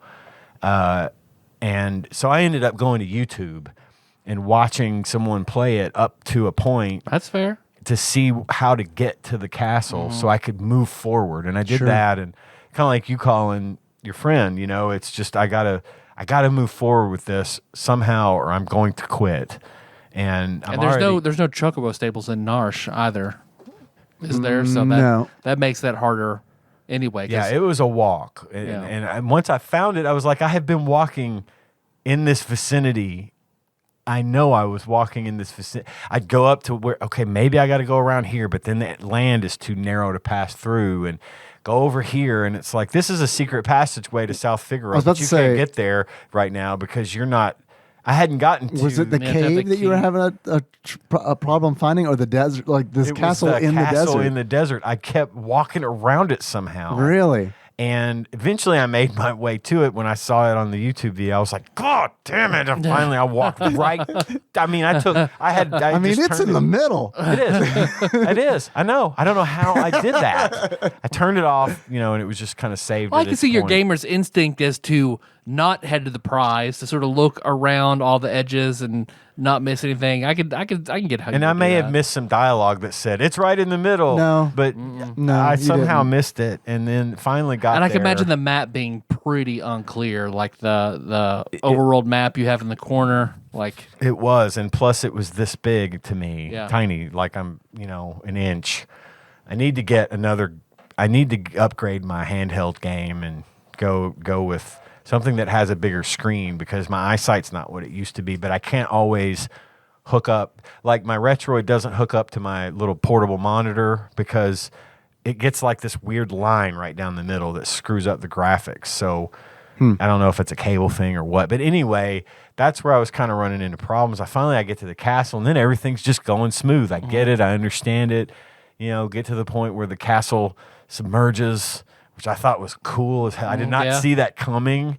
So I was like, ooh, and then they jump on the chocobos and ride away, and the castle submerges. And I was like, okay, this is really neat. And then I wandered around in the desert looking for South Figaro for another hour. Same problem. I finally found that. And the thing with the chocobo, like after you leave, then you're on a chocobo. Mm-hmm. And it doesn't really tell you how to ride a chocobo or what's going on. You're like in mode 7 or whatever, and I crazy music. And they do give you a tutorial in the remaster. I can't remember if I that didn't get one if they do it in the original version. I remember first time I played through the game, I'm suddenly on a chocobo, and I'm like, oh, cool, and I dismount. Immediately get off. Well, that was no explanation. What am I doing? Where to go? What can I do? Yeah, that was one of my problems, and I rode around, and I was having a lot of trouble controlling the thing. Because this is my first real experience with mode 7, and I'm like, what? But I did like that there were no encounters, but then I hit X or whatever and dismount, and now I'm walking around looking for the next place, and I found that one on my own, and that's where I am now. I've kind of picked South Figaro clean. I don't know what to do next, but I'm gonna figure it out. But and again, it was neat. I found all this hidden crap and there's a lot of hidden stuff. A lot of hidden stuff in there, and got to armor up and get some. Oh, and I found figured out Optimum. Yep. Didn't know what that was until I was out doing battle. Well, I didn't do battle, or did I? I can't remember. It was like after I bought some stuff in South Figaro. And I was doing and I was trying to pick and choose what to assign my characters after I bought the stuff. Mm-hmm. And then I saw Optimum, and I was like, what's this do? And it just puts all the best shit you have that you can have on this particular character on them. And it makes it the strongest. And I was like, oh, sweet. That was such a relief. And then I got the fast shoes relic. Hell yeah, sprint shoes. Which made a huge difference to me. So, I mean, it's improving, and it's just a learning curve. And yeah, I've in all subsequent versions, you just press a button to sprint. Oh, really? And you could buy sprint shoes and go twice as fast as that. Oh, But only okay. that original SNES version, yeah, you're slow as shit unless you equip the sprint shoes on somebody. But that's just been first time experience, you know. I think as I play more, it'll become a little bit more familiar to me. I didn't have a problem adjusting to the battle mechanics. I understood what I was supposed to do. I understood that, you know, Terra has a cure and there's so much mana and you've got all this whatever, but I could use cure to heal and, you know, Locke could steal. And so I like totally stocked up on tonics and antidotes and stuff because I would steal every time it was his turn. I would steal from one of the things if I could, you know. And so I understood that. And it wasn't overly complex. There's a lot to it, but to me, it wasn't hard to understand. So yeah, I've enjoyed it. I just haven't had enough time to play through it as much as I'd like. And I'm going to be looking at YouTube, I'm sure. Oh, I get that. I wouldn't hesitate to do that shit at all. Life's too short when Save you're myself our some age. time, So yeah. just like try it for a few minutes. Be like, all right, I'm gonna check. I'm gonna look online. Well, my movie that I would think I chose Ocean's 11 because this game is sort of a weird heist. Huge cast of characters all getting together to pull one over on the Empire and steal their shit. So, Ocean's 11. Okay. What about you, Dave? I went with Kill Bill. I think at its heart, I think this is Final Fantasy VI is a revenge story. All good revenge stories start with the villain utterly destroying their lives, and that happens to almost every character in this game. The Empire, almost, not all of them, but almost all the characters have their lives seriously impeded by the Empire. And then, like all good revenge movies, I know we're talking about the world of balance, but there's a comeuppance. And it's because of that. It's because of all the horrible things that have happened in the beginning that makes that comeuppance so sweet. Oh, yeah. And Kill Bill, 2 volumes, World of Balance, World of Ruin, 2 volumes. Oh, And that's good. It is good. I think this is a revenge story through and through, although it has like some really nice themes. Love is like a very common reoccurring theme in this game, and Romantic, familial. absolutely. Friendship, Yeah, it yeah. definitely explores brotherly. I mean, it explores like a lot of different aspects of love and what love means. That's true. Edgar and Sabin. Is it Sabin? Sabin or I've heard it Sabin. either way. I've always said Sabin. Sabin, but I Yeah. don't know what's canonical. But I picked where he find his house and this is his stuff. He was here. He was here. This is his favorite flower. Yeah. And they take that and I love it because it's like they'll take that like small thing and then it just as the narrative progresses, more of the relationship is revealed, and this kind of happens with a lot of different characters in this game. I mean, and there's like a scene where I'm sorry, I just have to spoil stuff. But it's revealed that Terra is half Esper. And she kind of realizes, or she's like, well, I've never loved anybody. I don't even know what it feels like to love somebody. So it's like she's struggling with like why she feels this way. And then later on kind of discovers her own, like what it means. And it's like, it's not a romantic thing. Right, yeah. It's like a motherly thing. So you're questioning, like, who's she going to get with? Well, nobody. Right. And I mean, it really explores love a lot. And I think that is such, for a game that came out in like 1994, that was marketed to kids, I feel like that is like, this is the first game I ever played in my life that was like that. That felt deep. That felt like it was not just a story, because I've had stories told to me before. You felt something. But it was designed to make you feel like, I mean, it was like a movie is directed where it's like, okay, well, we want the player to feel this way here and this way at this point, and then like kind of orchestrate that to like make a nice big picture. And I think that's where this game shines. And I think it's my favorite Final Fantasy mainline game. And a lot of that, no doubt, is because I played it in formative years. But It's The still fact good. that it still Even- holds up says a Still lot. holds up. Because how many holds times up. have you revisited an old game or an old movie that you fell in love with as a child, only to be seriously Disappointed, disappointed sure. in it, and like shit? I wish I hadn't done that Yeah. because now my memories don't matter as much. You Yeah. know, I remember how I felt, but I was mistaken. You know, Right. You know, and not necessarily to say No, mistaken. totally. But No, yeah, I get that. absolutely. I get it. Yeah. But it's interesting that anything- it holds up. That it still means that much to you. That says a lot to me. I can appreciate it more now than I did when I was a kid. Same. Okay. Okay. Same. And it's like, it's weird because it's one of those games where it's like, man, I remember playing this game when I was 12 and thinking that Cyan was some goofy ass motherfucker. And then it's like playing this game when I'm 40. I'm like, that is the character in this game that I relate to the most. Yeah. How the fuck is he functioning? No shit. No shit. Yeah, because Cyan goes through a lot of bad stuff that is caused directly by the Empire. He's the most, him and Terra and Celeste, the most directly affected. Edgar, essentially loses his kingdom. It's Terra, of course, loses her freedom. Celeste lost her childhood. Yep. Because the Empire, as a child, made her into a We're gonna super experiment soldier, on you, yeah. essentially. And so It's fucked up with Kefka. We're keeping him around, but we're also gonna fuck with you. right, and it's beautiful, and I know we're not doing World of Ruin, but there are some things that I definitely want to draw connections to.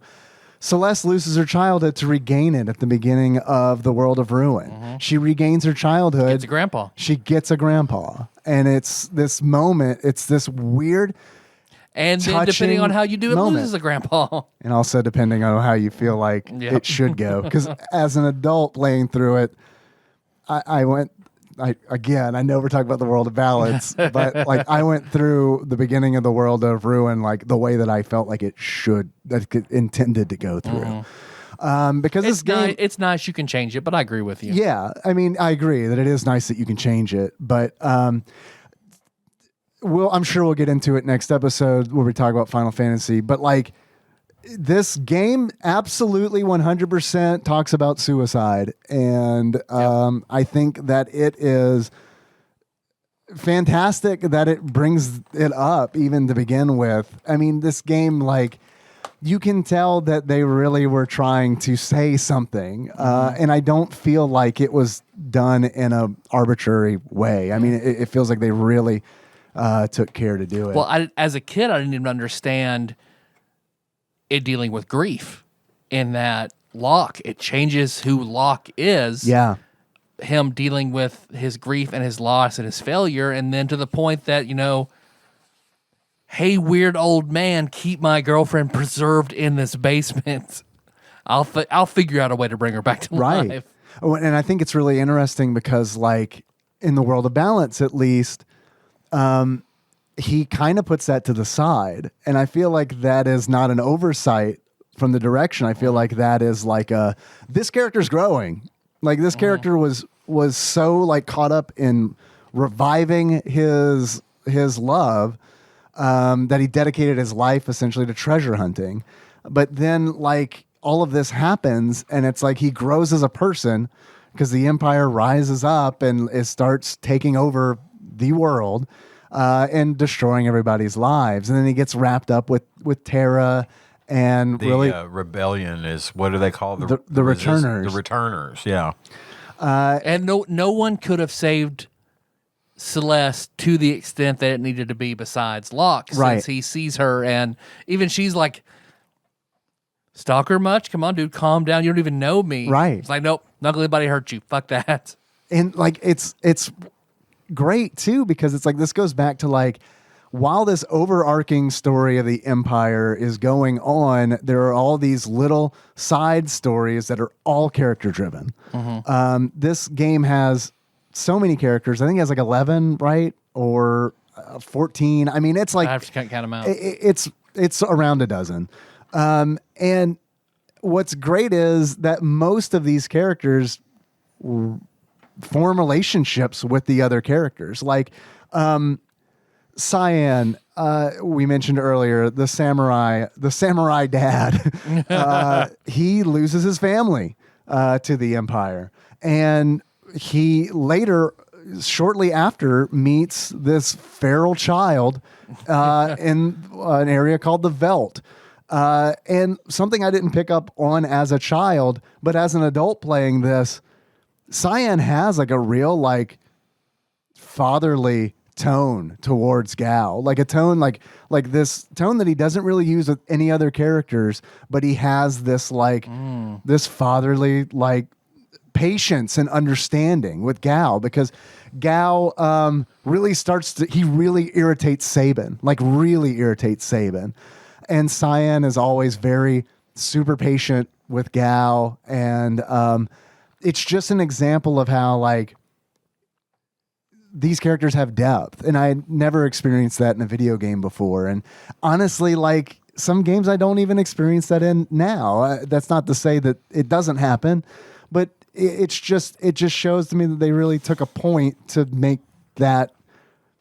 That's like what they decided. That's how they decided to make this game special. Yep. Is what I think it is. They decided to make this game special by doing that kind of stuff. And to me, it resonated, and to me, it still does. And I constantly am like jonesing for that in games now. And another thing like is in this, I love talking to NPCs in this game. So many RPGs I play where it's just like I'm just getting generic dialogue. I'm just like going through all the things looking for the one NPC to tell me where to go and what to do, which you do that in this game too. I mean, you're gathering information, but the gathering information part doesn't feel like a chore to me like it does in Final Fantasy IV. It's because it's like when they wrote the game, they're like, let's inject the flavor of the world into these characters. There are NPCs in this game who are minor and have their own stories. They feel like real people. Yep. Like the wounded soldier, the wounded Imperial soldier. He's an Imperial soldier. Like, this is your enemy. But they make you feel bad for him because he's like, well, he got injured and he's got this girl. Writing letters to him back in Miranda. And I mean, I don't know, man. It's stuff like that where it's like, they didn't have to do that. Yeah. Especially at the time. They didn't have to do that to make an RPG in 1994. But they were like, what would be cool is if NPCs had relationships with each other, and the world felt a little more real and not. Yeah, it feels like a living, breathing world, and the players can discover this. If they don't, it affects none of the gameplay. They can complete the game. It doesn't matter. But there are just these things where it's like, if you pick up on them, they add to the experience. I'd played through the game several times before I finally found one important NPC who tells you a few lines of dialogue that you can never figure out any other way throughout the game. So Vector is the Empire's capital. So returners go into Vector, shit gets fucked up, Vector's on fire, you're leaving, you feel like, all right, I can Vector's fuck out on of Vector. Fire is the next band name. Yes. Actual play, sorry. Like, shit, the Empire, they're chasing me, they're pissed, place is on fucking fire, we have to leave. Well, if you don't leave right away, whenever you're running out, you see, there's a door marked cafe over here in the corner. I couldn't go into it before. There it is. You walk in there, and there's a soldier in black. It's like the bartender who's like, telling you better get out of town. And there's one black soldier over in the corner that you can barely see. You go over and talk to him, and he's just, all this shit is really Gestal's fault because he, the failed experiment on Kefka. That's why Kefka's so fucking crazy. Like, he tells you about Kefka was the first one. They experimented on him. He's fucking crazy and broken. Gestal won't get rid of him. I think this is going to be what ruins everything. Well, he's right, and you never find out why Kefka's so fucking crazy and why he's still around, except that one dude in the bar. I don't think it really matters. Like, I think it's really cool that It's they neat. It that they doesn't put matter. that in there. Yeah. But yeah, I mean, I think that adds flavor.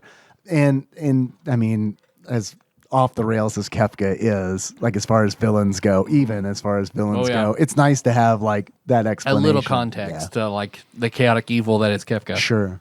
But my Corey Feldman movie, Yeah. it's the Bad News Bears.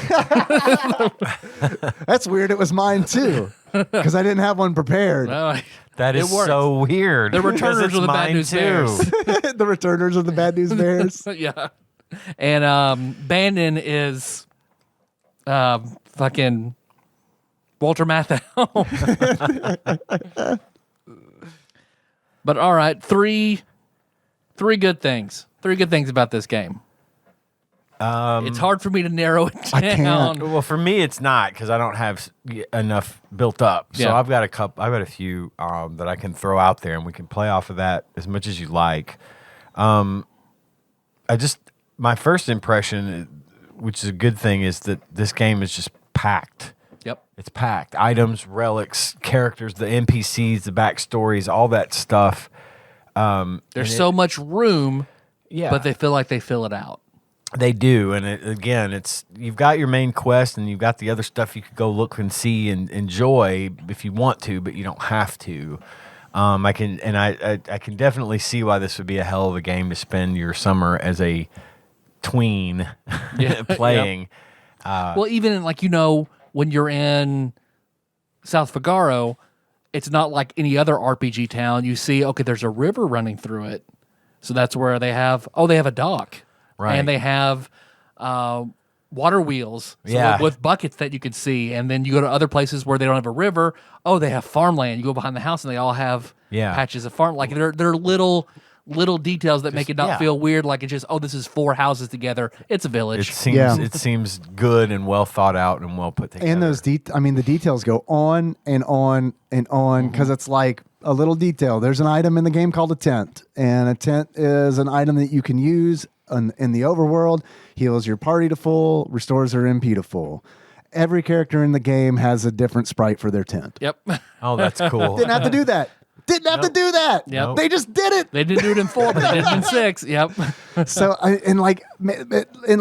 things being crammed in, and like it feels like there are secrets everywhere in this game.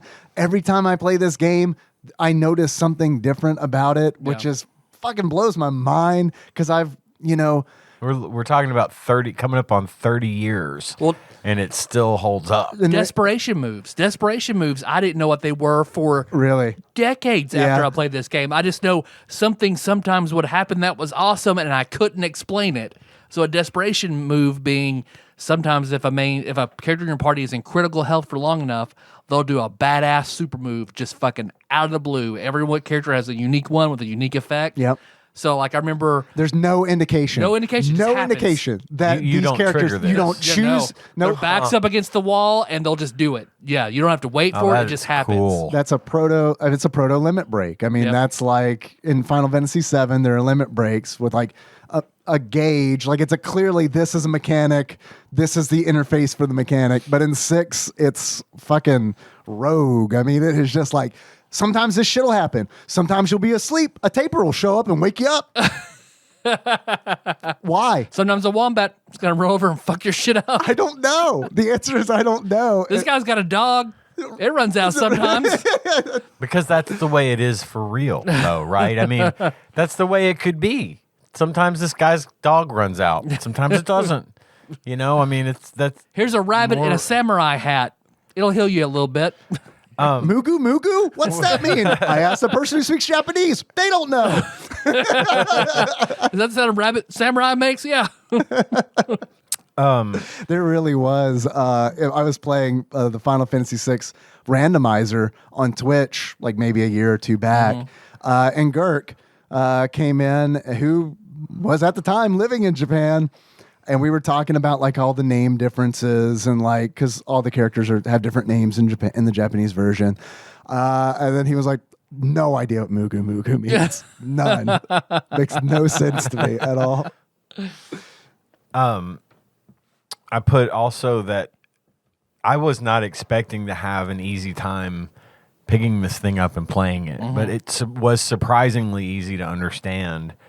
I mentioned earlier that it's the kind of the training mission to introduce you to the mechanics when you're in the mechs and your Terra's being controlled and all that. I thought that was good because you're not at much risk for dying here. You're getting a feel for how to play.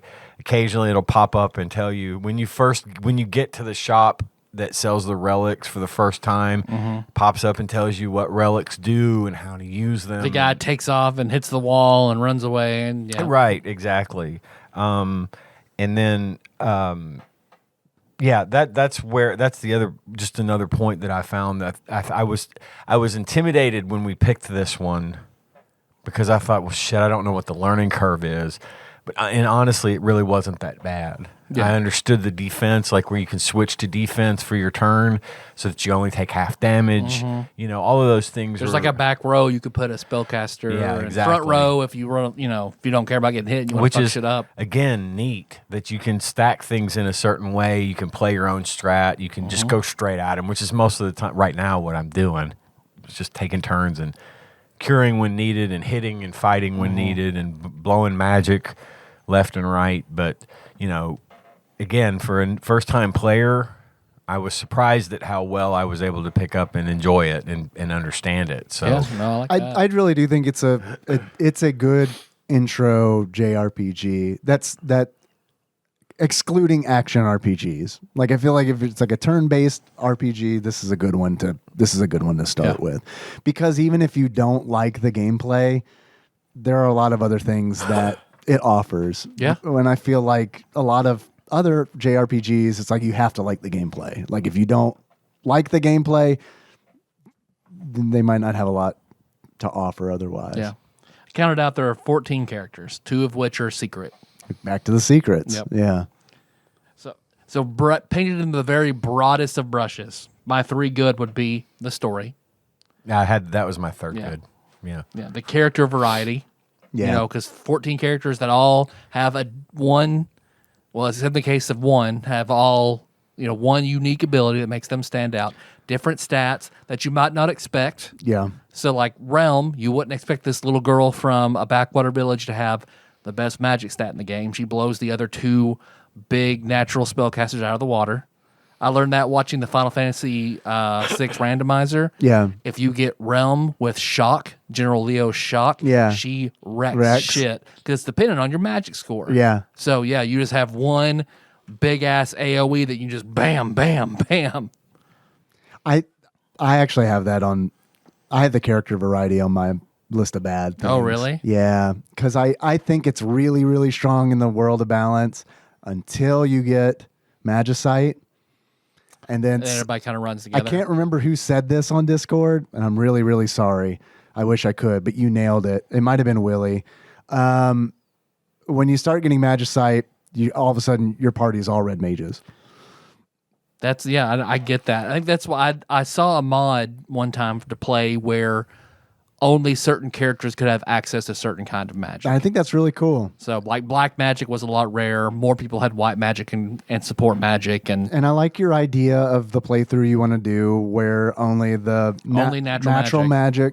And I think that's really going to be hard. Oh, yeah. But I think that's...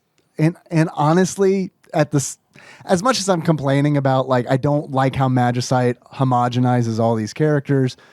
It's also fun to use it. I mean, because it's like Magicite allows you to do 2 things. Allows you to summon a creature, which, depending on the Magicite, will do different things. And summons aren't great in this game as compared to like other Final Fantasies. Boy, when I was 12, I was just spamming summons, and like now I'm like, what the fuck was I doing? Yeah. It's like Fyra. There we go.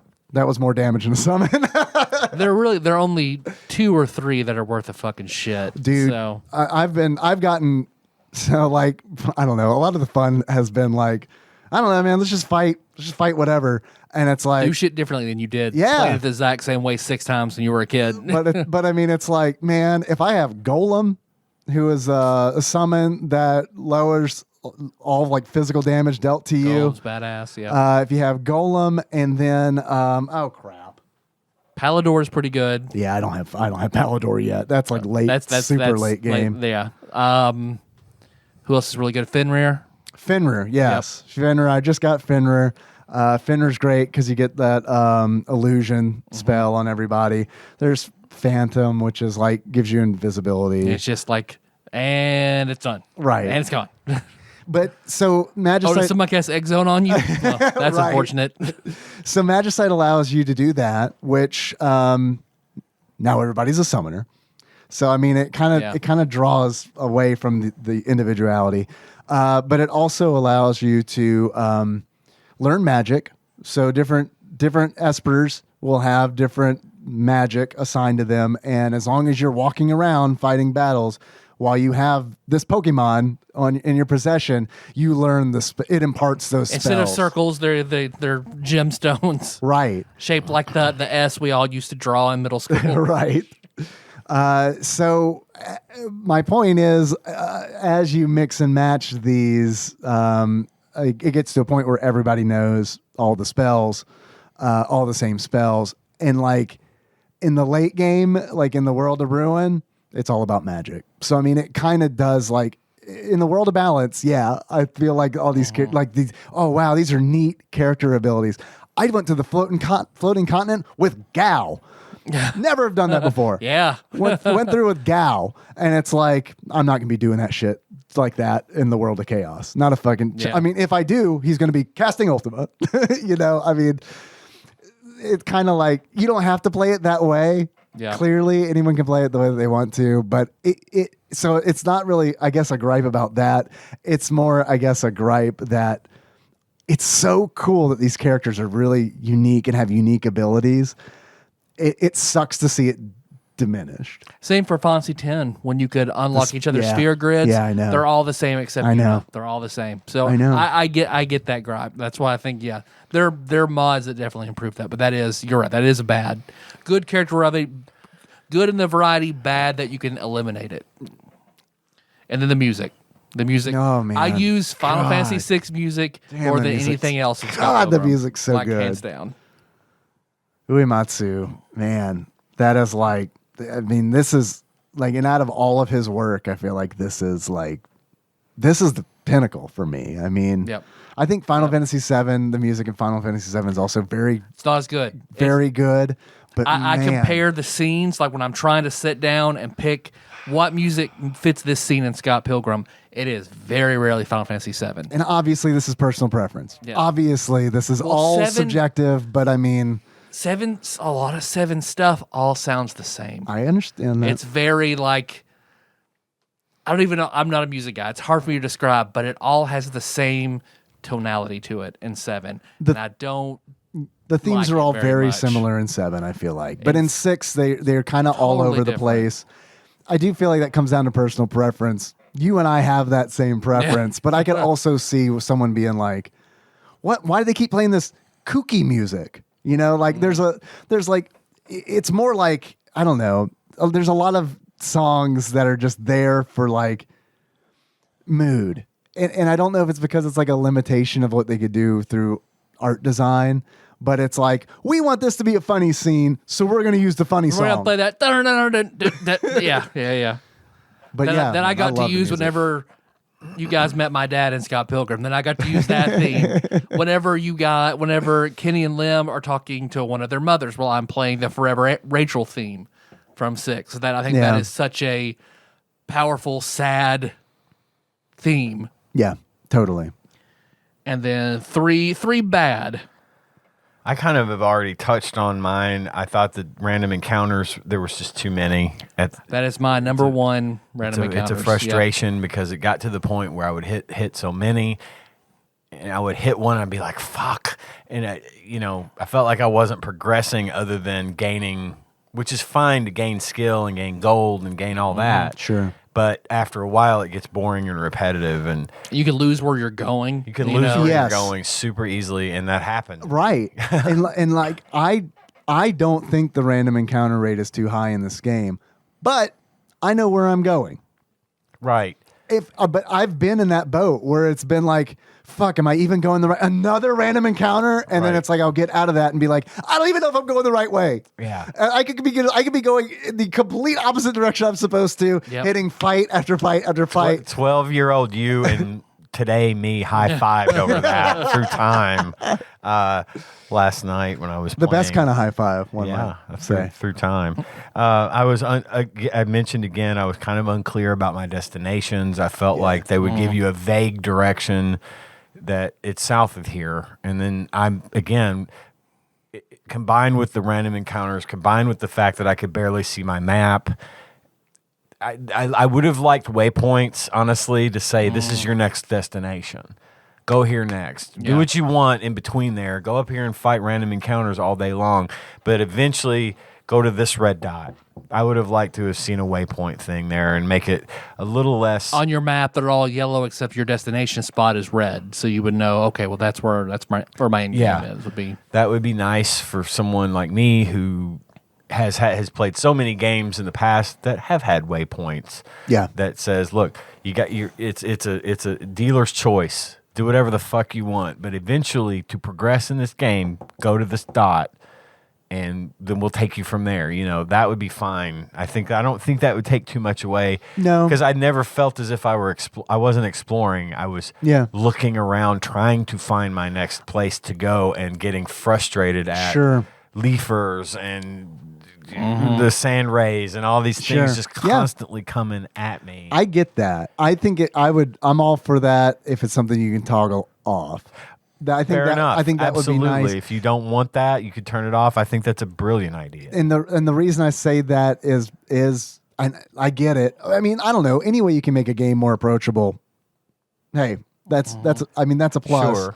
But I would hate for it to be added and not be able to turn it off in case you're one of the people who wants to gather that information. And in games like this and Earthbound, where it's like, man, I love talking to NPCs in Earthbound, where it's just like, fuck yeah. what are they going to say next? What Yeah. does this guy got to say? Like, Final Exploring interactions is its own reward in Oh, Earthbound. yeah. And I get that from Final Fantasy VI as well. So, yeah, but no, I mean, I get that. And especially because, like, in the Pixel Remaster, they have on the world map, which you can blow up, they have... Yeah, Can you you do could that do in that. this one? what? Can you do that in the one I'm playing? I think- don't remember. I think you can. It's been so I had long. forgotten about it, but I'm pretty sure you can. Okay, maybe I'll experiment and see if I can, because Yeah. not being able to see that mini map clearly was driving me Oh fucking yeah, crazy. and it's super important. Yeah. So yeah, And I don't know how, again, it's been a long time since I played the Super Nintendo version, but so if this is in it, please let me know. But in the Pixel Remaster, when you blow that map up, places that you visited, yellow. Places that you have not visited, gray dots.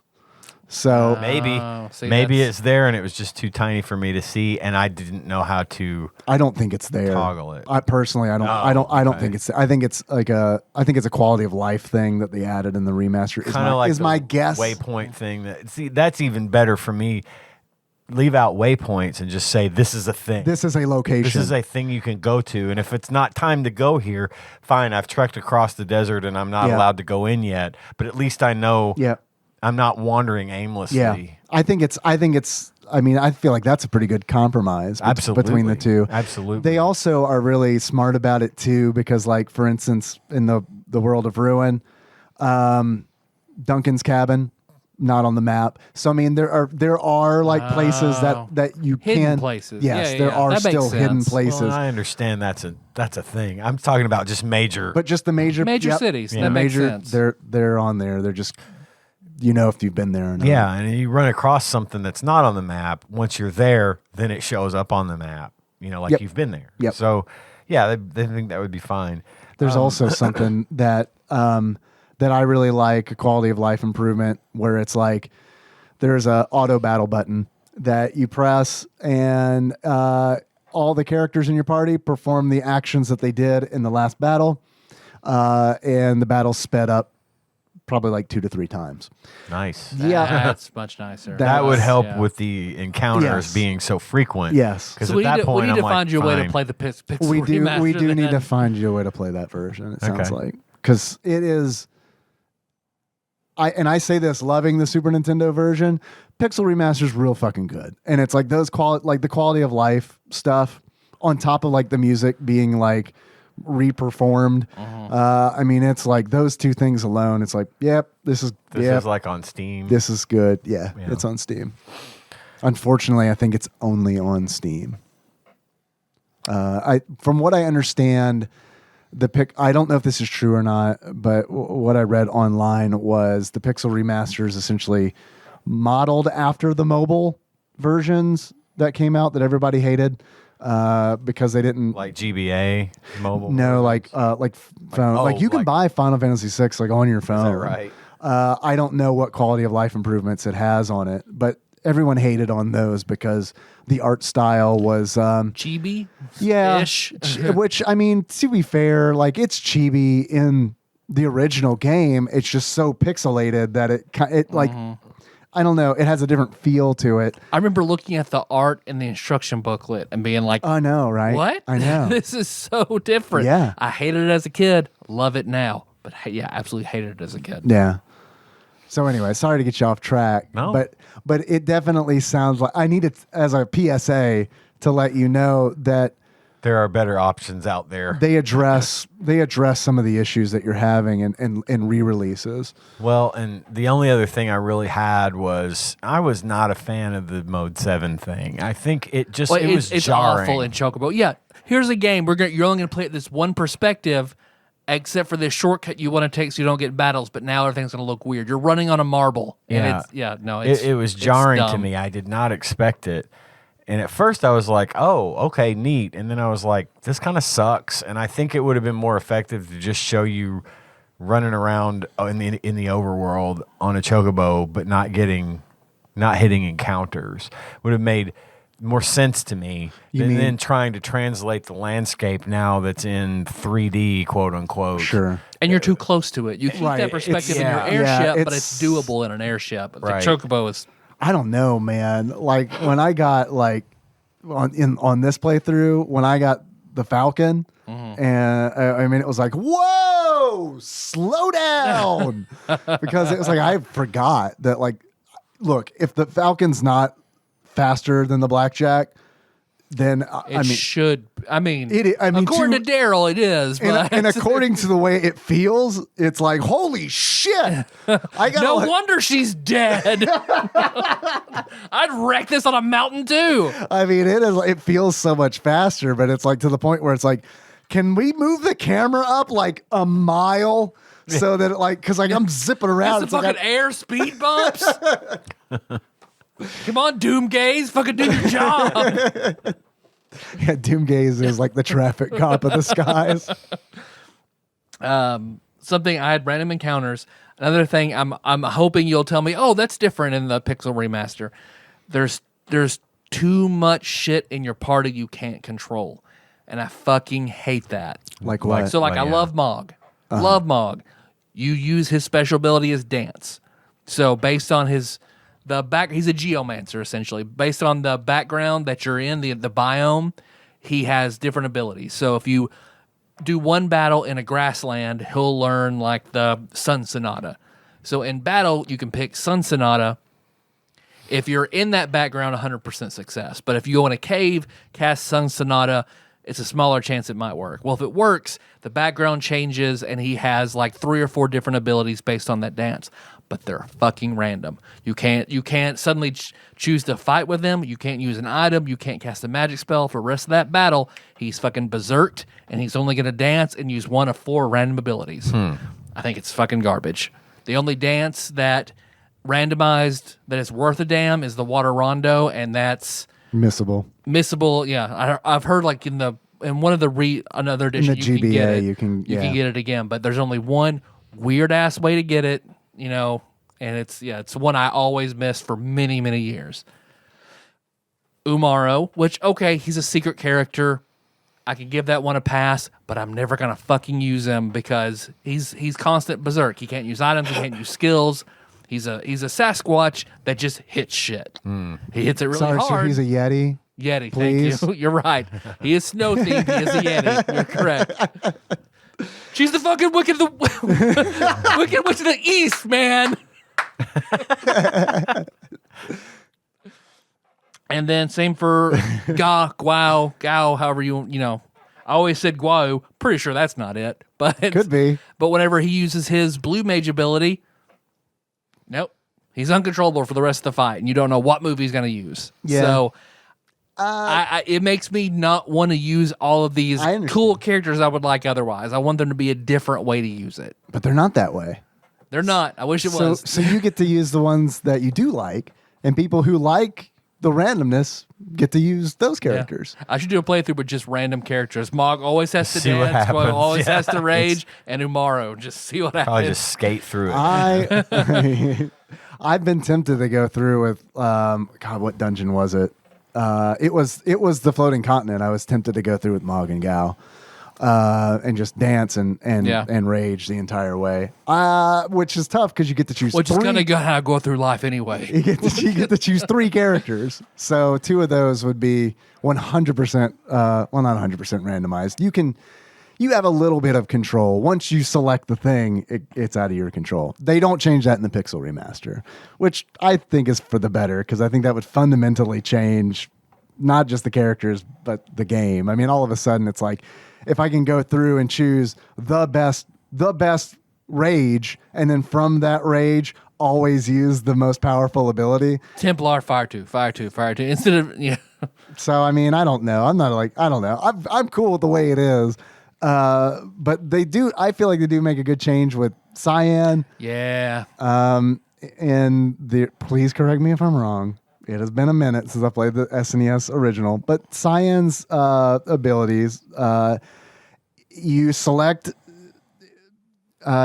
his ability, and there's a gauge Sword tech. that fills up. I couldn't remember what it was called. Yep. I think it's Bushido. It's Bushido, and all the other, and but yeah. sword tech. Yeah. I ain't no one in America gonna know what Bushido is. Call it sword techniques. Yeah. So that gauge fills up, and then you choose when to stop it. Yep. So, which sucks because you have to sit there and wait for the gauge to fill up. You can't command other characters while this is happening. Everybody stands and waits while Cyan channels his energy into his sword for a long time. Mississippi. 2 Mississippi. It's a good 5 to 6 It seconds. fills up so fucking slow. Yeah. So and fucking nothing slow. changes it. You can't haste him and it speeds No. up. Like no. But in the Pixel Remaster, what you do is when it's Cyan's turn, you choose the sword attack, the Bushido that you want him to use, and then it's like, cool, locked in, next character. And then he doesn't do it immediately.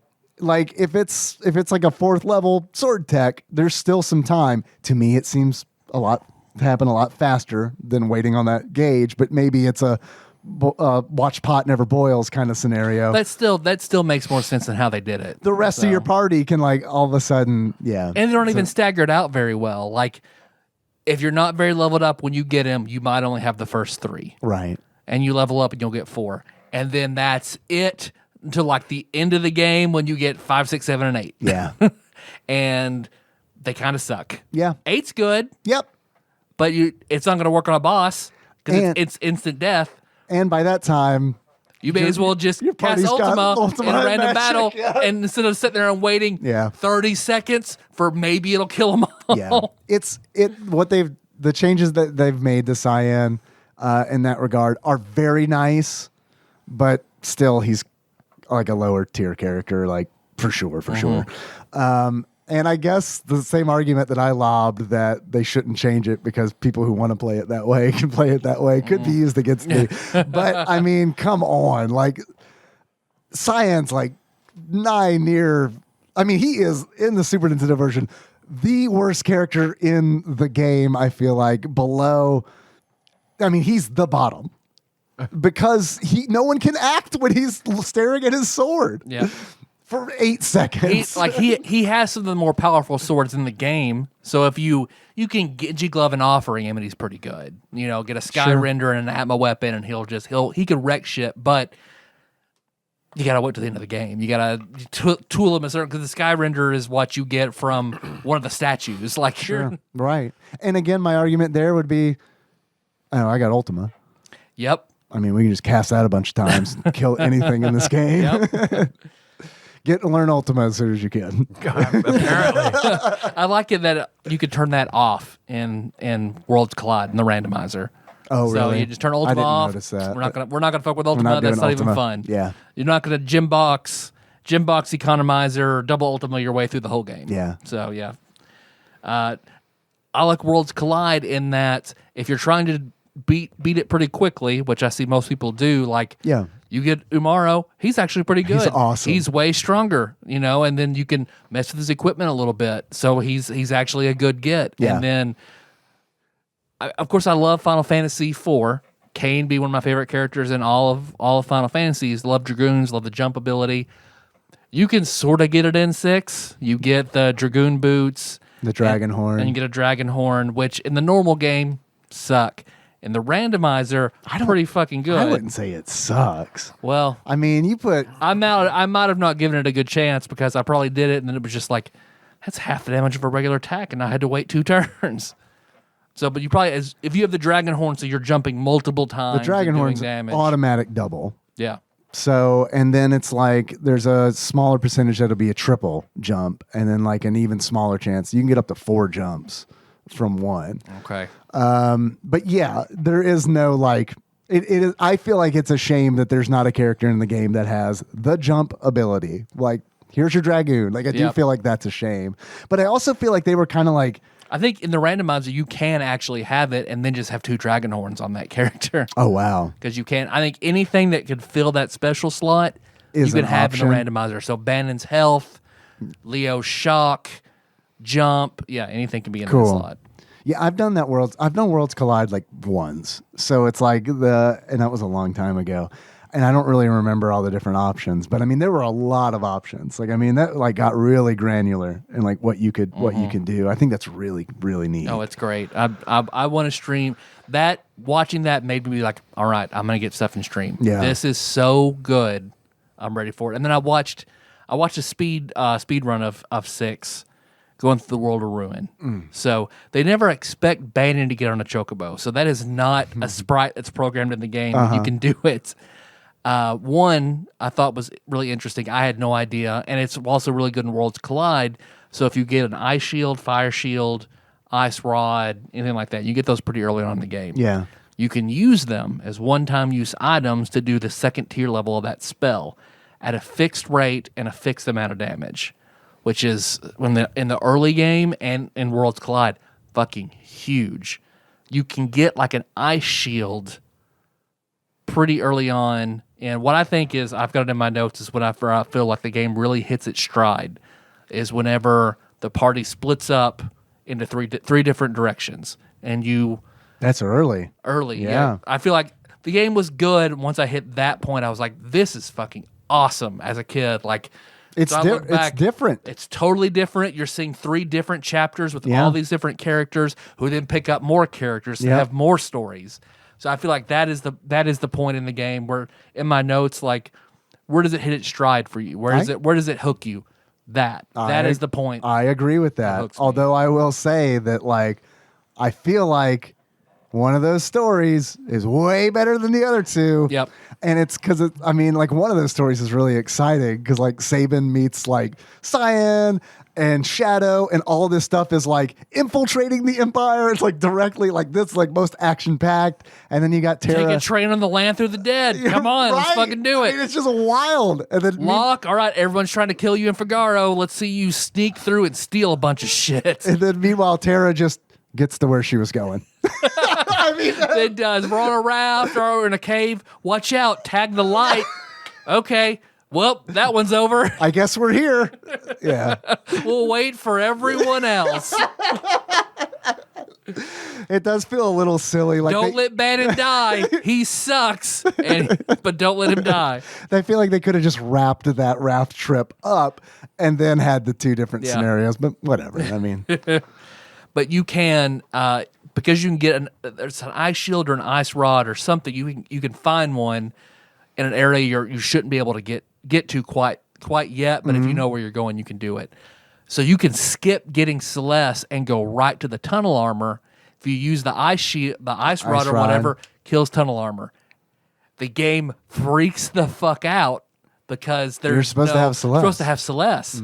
So the game does what it is programmed to do and throws a Moogle in. So Celeste becomes Kumama the Moogle for a good 40% of the game. But the coding with the Moogles is super weird because at the end of World of Balance, you get one of the Moogles equipment from the very beginning of the game, and when they help you in Narsh. Yep. And it's just it just does this. I always loved in that scenario when the Moogles help you, Mog is one of those Moogles. He's in the third party you might not get to. He's also the strongest Moogle He's of fucking all of them. badass. But you take his equipment. You can only modify characters' equipment, so you can go through and unequip him and have his much better gear Yeah. and put on Edgar because Edgar can use spears. Right. Okay.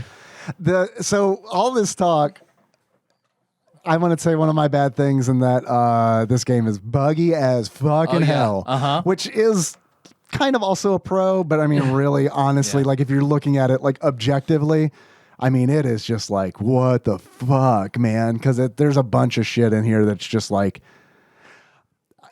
it's all everything seems fine on the surface kind of deal, and everything works, but then it's when you read up on all of the bugs in this game, and there was a notorious bug that we all knew about in middle school, and that's the vanish sketch bug. Yep. Which is just want to kill anything in the game immediately. And that's also how speedrunners will skip to the end of the game because you can. So the engulf ability is actually a status ailment. Only one creature can give it to you, but there's a way to sort of induce the ability through sketch. And the game sees when you get the engulf status, it thinks, oh, you should actually be at the end of the game where that happens. So it moves you there. So you go from as soon as you get Realm to Triangle Island in the world of Ruin. But I think I didn't even write down a third bad thing. I was too mad about all the uncontrollable characters. But I would guess maybe some of the weird glitches then. That can be very game breaking. I mean, that's some stuff is disappointing. I think summons are disappointing. I've never soft locked it. You know what I mean? Yeah. I mean, it's not I feel all the bugs aren't game breaking. They're just ridiculous. Yeah. They're just absolutely crazy what you can do. Because what is it at the very beginning of the game? If you save at the beginning of the game and don't save again until you get to the floating continent. Die at the floating continent and start over, you will start back when you're just Locke and Terra, but the airship is there for some reason. Right. And you can get on it and just do absolutely program breaking shit because it's not supposed to happen in this scenario yet. So you go to Zozo and it fills in the dialogue and it's just 6 Moogles. But Celeste, whenever you do that with Celeste, she becomes Kumama, but she has just fight an item. She's completely useless. And then when you get her back, I forget at what point in the game, it forces her into your party, but her palette's all fucked up. And it makes all the other characters' palettes fucked up. Man, I love Celeste. It took this. I've never had an issue with Celeste, but it's definitely taken this playthrough to be oh yeah, Runic rules. Yep. And there are fights where I don't know how I got through them in middle school because I didn't like using Celeste. And it was just one of the fights against Kefka. It's how the fuck did I get through? Did I just level up to 50 in the World of Balance and then fight him? And the answer is probably yes. You can own Kefka in that snowfield. Oh, dude. Just with Runic. Yeah. Yeah. Sorry. I mean, that's just one of those where it's I don't know, man. This game just, every time I go to it, I get something different and new back from it. Because what I have, like the split up is when the game, boom, hooks you. I think the high point of enjoyment for me in the world of balance is definitely the opera house. Yeah. Like that's Oh, where man. I love. That's my favorite part. But I feel like, yeah, I mean, we talk about the opera house, like, and I heard Yes. the Pixel remake. That's why remake. I'm not sure how it's better. I love it. Yeah. I'm not sure how you would feel about it, just because I know it's like really. I it's real I important saw to it you. when I was doing some research. Oh, I thought, okay. okay, that looks good. Yeah, man. I think they do a really good job, because like in the Super Nintendo version, like all the opera singing is, I mean, they're trying to make. It's Latin. It's real Latin. It's Latin. That's why you don't understand it. That's why everyone sounds like that. That's why everyone sounds like Charlie Brown's Oh man, teacher God, I wish I spoke in Latin. an opium den. But in the Pixel Remaster, they vocalize the Okay. lyrics, and I don't feel like it's jarring. Like I feel like they do it in a way where it's like, Did you pick the wrong verses on purpose to see what the fuck up looked like? no, I didn't. I should have though. I didn't even think of it. I will do. I'll do that. But I mean, and it's all done in this like Octopath Traveler style, where it's like the stage looks like a 3D pixel stage that like moves and has like the lighting and stuff that Octopath Traveler had, which I think is like the best part in the game to do that, because it's like this is a play. It's not supposed to look real. It's not supposed to look like the rest of the game, but ironically it's 3D. So I mean, I loved it. I loved what they did with the Opera House in the Pixel Remaster. Yeah. I'm curious to see what you think about it when you get No, there. I'm excited for it.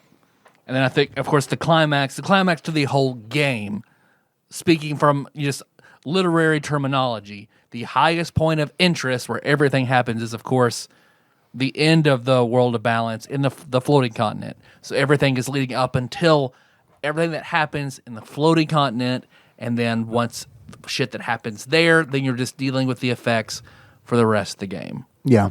So I mean, I think all the big hard hitting shit that's gonna hook you and build up for how fucking devastating the World of Ruin is, is everything in the World of Balance. Yeah, man. I mean, like, God, I know we're going to talk about I said this a million times. I know we're going to talk about the World of Ruin next episode.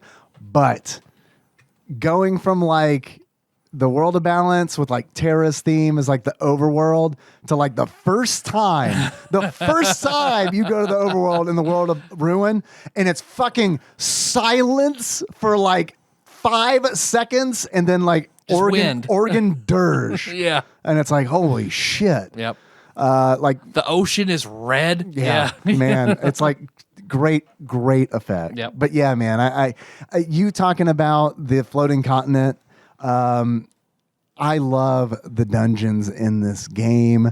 I love them. They're so unique. Like, not all of them are super unique, but I mean, like, the floating continent is like they had to have taken inspiration from Akira, because it's just like bio, it's alive, yeah, skin and and it's flesh and it's like you'll like as you move, passages in the flesh kind of open up for you to go through. I mean, it is like I had never seen anything like that before. And then What's in this ball over here, man? Oh, it's a giant that punches me in the throat 10 times and kills me. Okay. well, there's also like Zozo. It's a city. It's also a dungeon. Oh, yes. So it's like, man, this is so great, because I mean, I don't know. It felt like they were really trying to design interesting dungeons in this game, as opposed to it being, well, you're underground. This dungeon is different because it is not red. As you can see, it is clearly gray. So they don't do that. And it's like me, a little art boy, who's like, I need this. I need this visual stimulation. Well, there's Daryl's tomb, too. I know. Not to hit on the World of Ruin again too I much, know. but Daryl's tomb is completely It's different. Absolutely. But they managed to take a dungeon that is underground, but like give it a completely different spin. And I feel like I really appreciate the effort that was put into the dungeon design in this game. Another super high point, not my favorite high point, not the climax of the game, not where it hooks me, but I have to mention the Magitech Factory. Yeah. Love the Magitech Factory. yeah. The best, I think one of the best music Devil's in the Lab. game. Yep. The airship is so well done. Like, it's such a relief to get it and realize how much it opens up for you, and then how all your parties in there in the different rooms, how cool the blackjack is, because it's a casino. It's a casino in the sky. In the sky, yeah. So I wish you could play some of it, because, I mean, Setzer has workers there.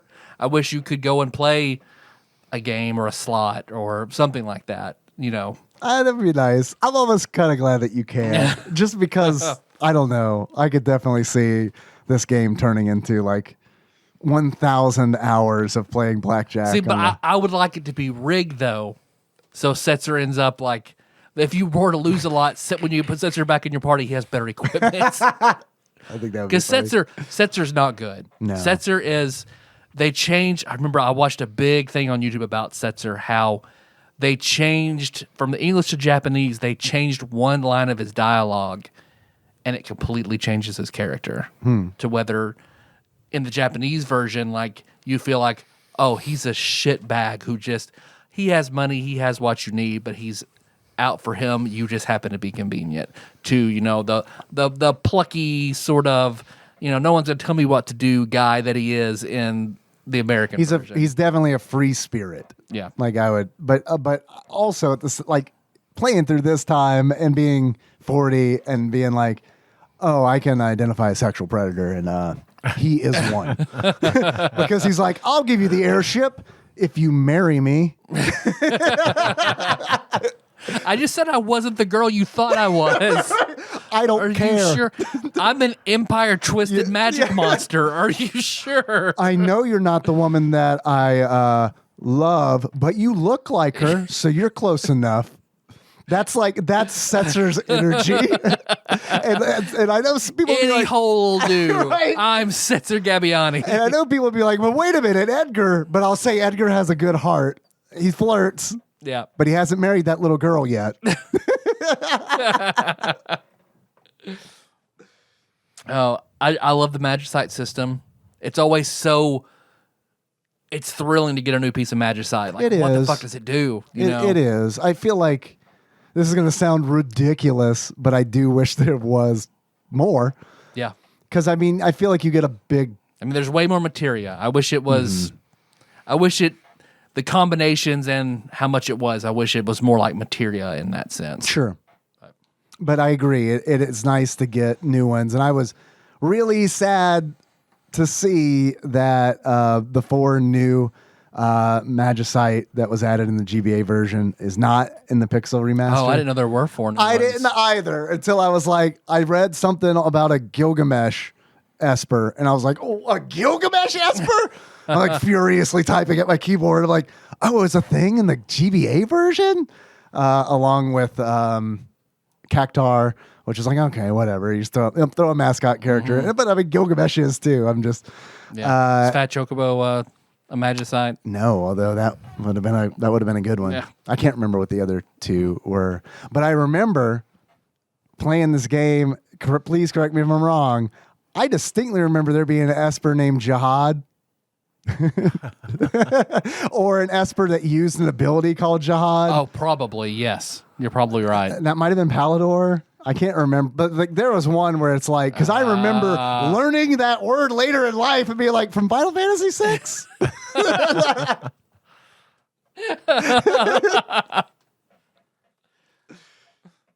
Yeah. Does the Taliban like Bismarck? It's weird. I love the large scale battles when you divide your party up into 3 different pieces to try and navigate, like the snowfield when you're fighting Kefka. Is that the only one in the World of Balance? No, Because I know Phoenix Cave and Into the Game. you do it you do it when you're trying to save Terra with the Mughals. Oh. You're doing that. Yeah. There too. Okay. Yeah, those are the Those are, I guess, the only 2 in the Yeah. in the first one. Yep.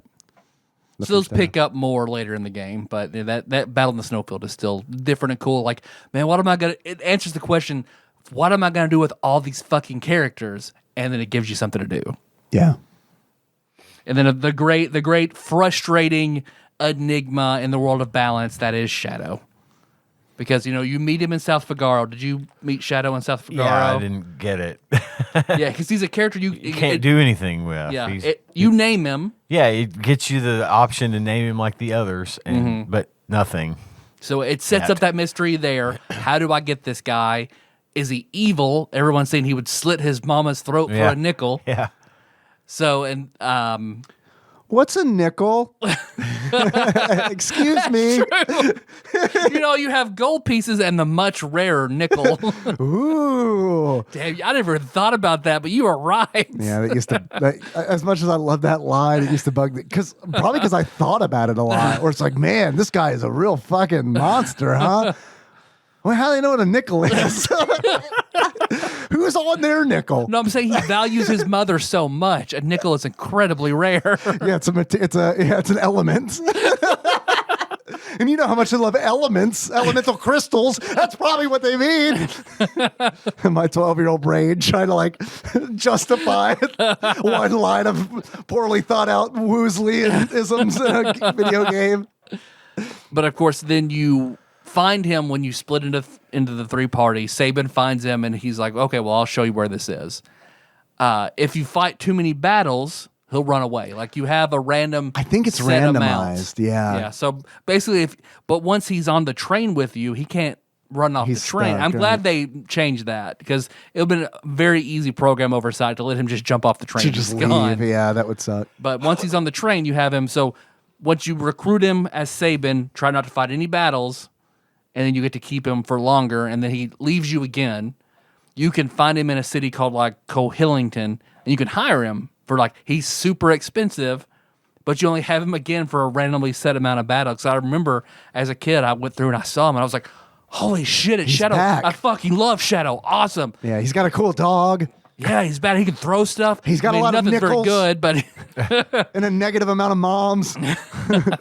it's like Shadow's like, oh, I'll come along with you for 10,000 gold pieces. It's like, fuck. Well, all right. I mean, I want him to join me, so I'll give him 10,000 gold pieces. I go out. I get in 2 random battles. He goes, all right, well, my due is paid, and runs away again. Hope you saved. And then, then he's back in Cohillington. You can go back and talk to him. I'll join you for 10,000 gold pieces. It's like, motherfucker. And then, of course, you never really have him. You don't know how long you'll get him. You see him occasionally. Yeah. And then He's the Boba Fett of Final Fantasy VI. Yeah. But then shit changes depending on he's the someone you can not get. He's like the one character you can absolutely pass point of return. You can lose him and never get him back. Yep. So depending on what you do at that climax of the game, Yeah. which I didn't do many, many times, I had no idea.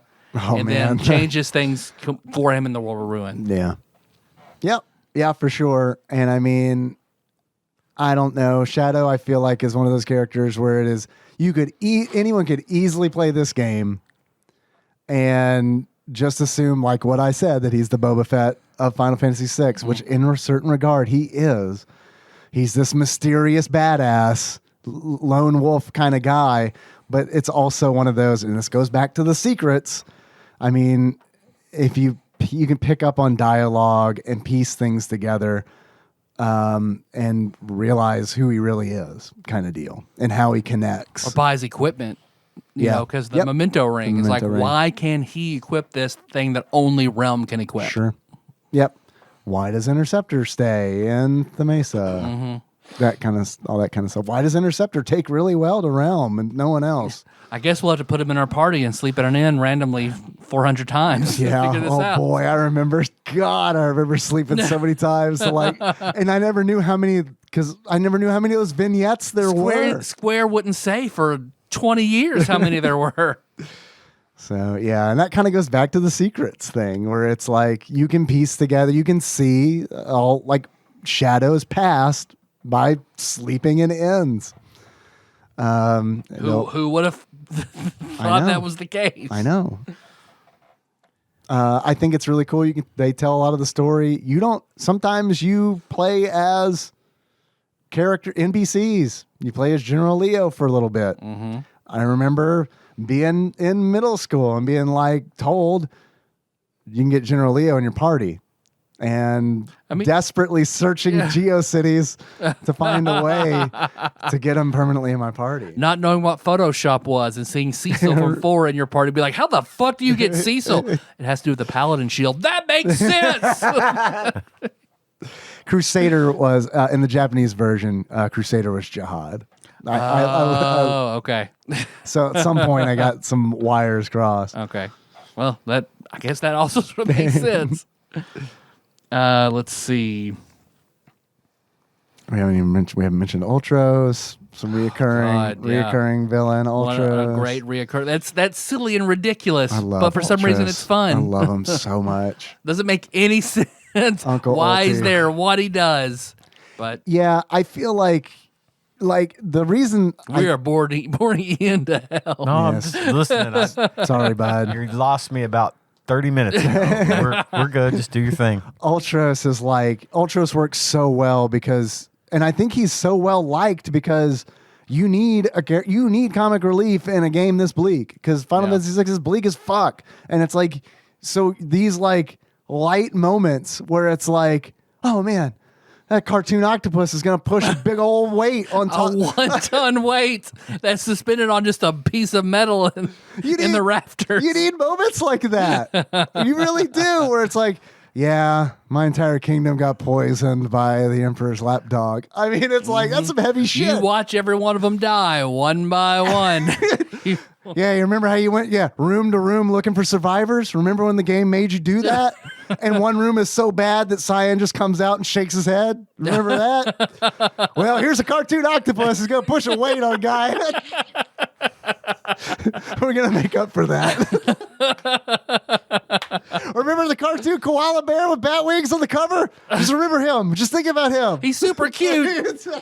Oh, by the way, they all die but him. They're basically extinct now. And then he almost dies. Yep. Yeah, you get to pick him or an item, then he falls off a cliff. So, yeah. So, top 100, bottom 100. That's top 3 for me. Top 2 for me. Yeah. On the Super Nintendo. Yeah, definitely a top 5 Super Nintendo game for me, hands down. No. I could talk about this for 4 hours. Like Yep. we could keep going. Yep. I feel like our other episodes didn't really give it justice. I don't even remember what they were like. I think they were sort of our shitty walkthrough Were style. they? We hadn't gotten past that hadn't point really yet. talked, and it was I mean, there's so many moments that there's just too much to talk about. I'm glad that you touched on the Phantom Train, and like that goes back to like a cool dungeon. Yep. It's a train You're running that through a ferries train. souls from life to death, and it's like and you meet ghosts that will join your party. I don't know, man. Yeah. Cool. It's just there's a lot of cool, weird stuff in this game. Where's the ghost train in the World of Ruin? I don't know. Everywhere. We never left the ghost train, Tyler. Don't you remember? We never got off. I wish there was more Magitech in this game. For being such a strong story point, you don't deal with it very much at all. That is true. There are 3 points in the game where you can operate Magitech armor. Yep. You know, and it's the art. It's the standard. Like every Final Fantasy has its insignia for what it represents. Sure. And Final Fantasy VI's insignia art is Terra on Magitech armor. Right. But I can see why they decided to use that, though, because, I mean, it's like... it's unique. Yeah. It sets the steampunky magic tone to it. And also where the Empire got the capabilities of making Magitech essentially sets the world course in the way that it goes. Yeah. You know, by, murdering espers in order to get it. Man, God, I love this game so much. I guess I wish. Oh my God. I wish there was a more Magitech specific character out of all these. I wish there was one whose ability was Magitech. I feel like maybe that's like Edgar kind of gets there because he's a machinist. Yeah. And like he uses to tools like the auto crossbow and the bio using the blaster and again. stuff like that. But yeah, I agree. It would be cool if Using the bio blaster for the first time in the Super Nintendo version, losing it. using it. Oh, using that it it. was like you just get that weird toxic sound effect of the green gas. Yeah. I played through the Pixel remake, and I get it, but it looks like it's just dirty farts that you just spray. You don't have the same type music, and it's just like brown. That was so far. I was like, oh, everything else looks really cool so far. I like the music and the saxophone, but I mean, I like the music and the saxophone. Put that on the box.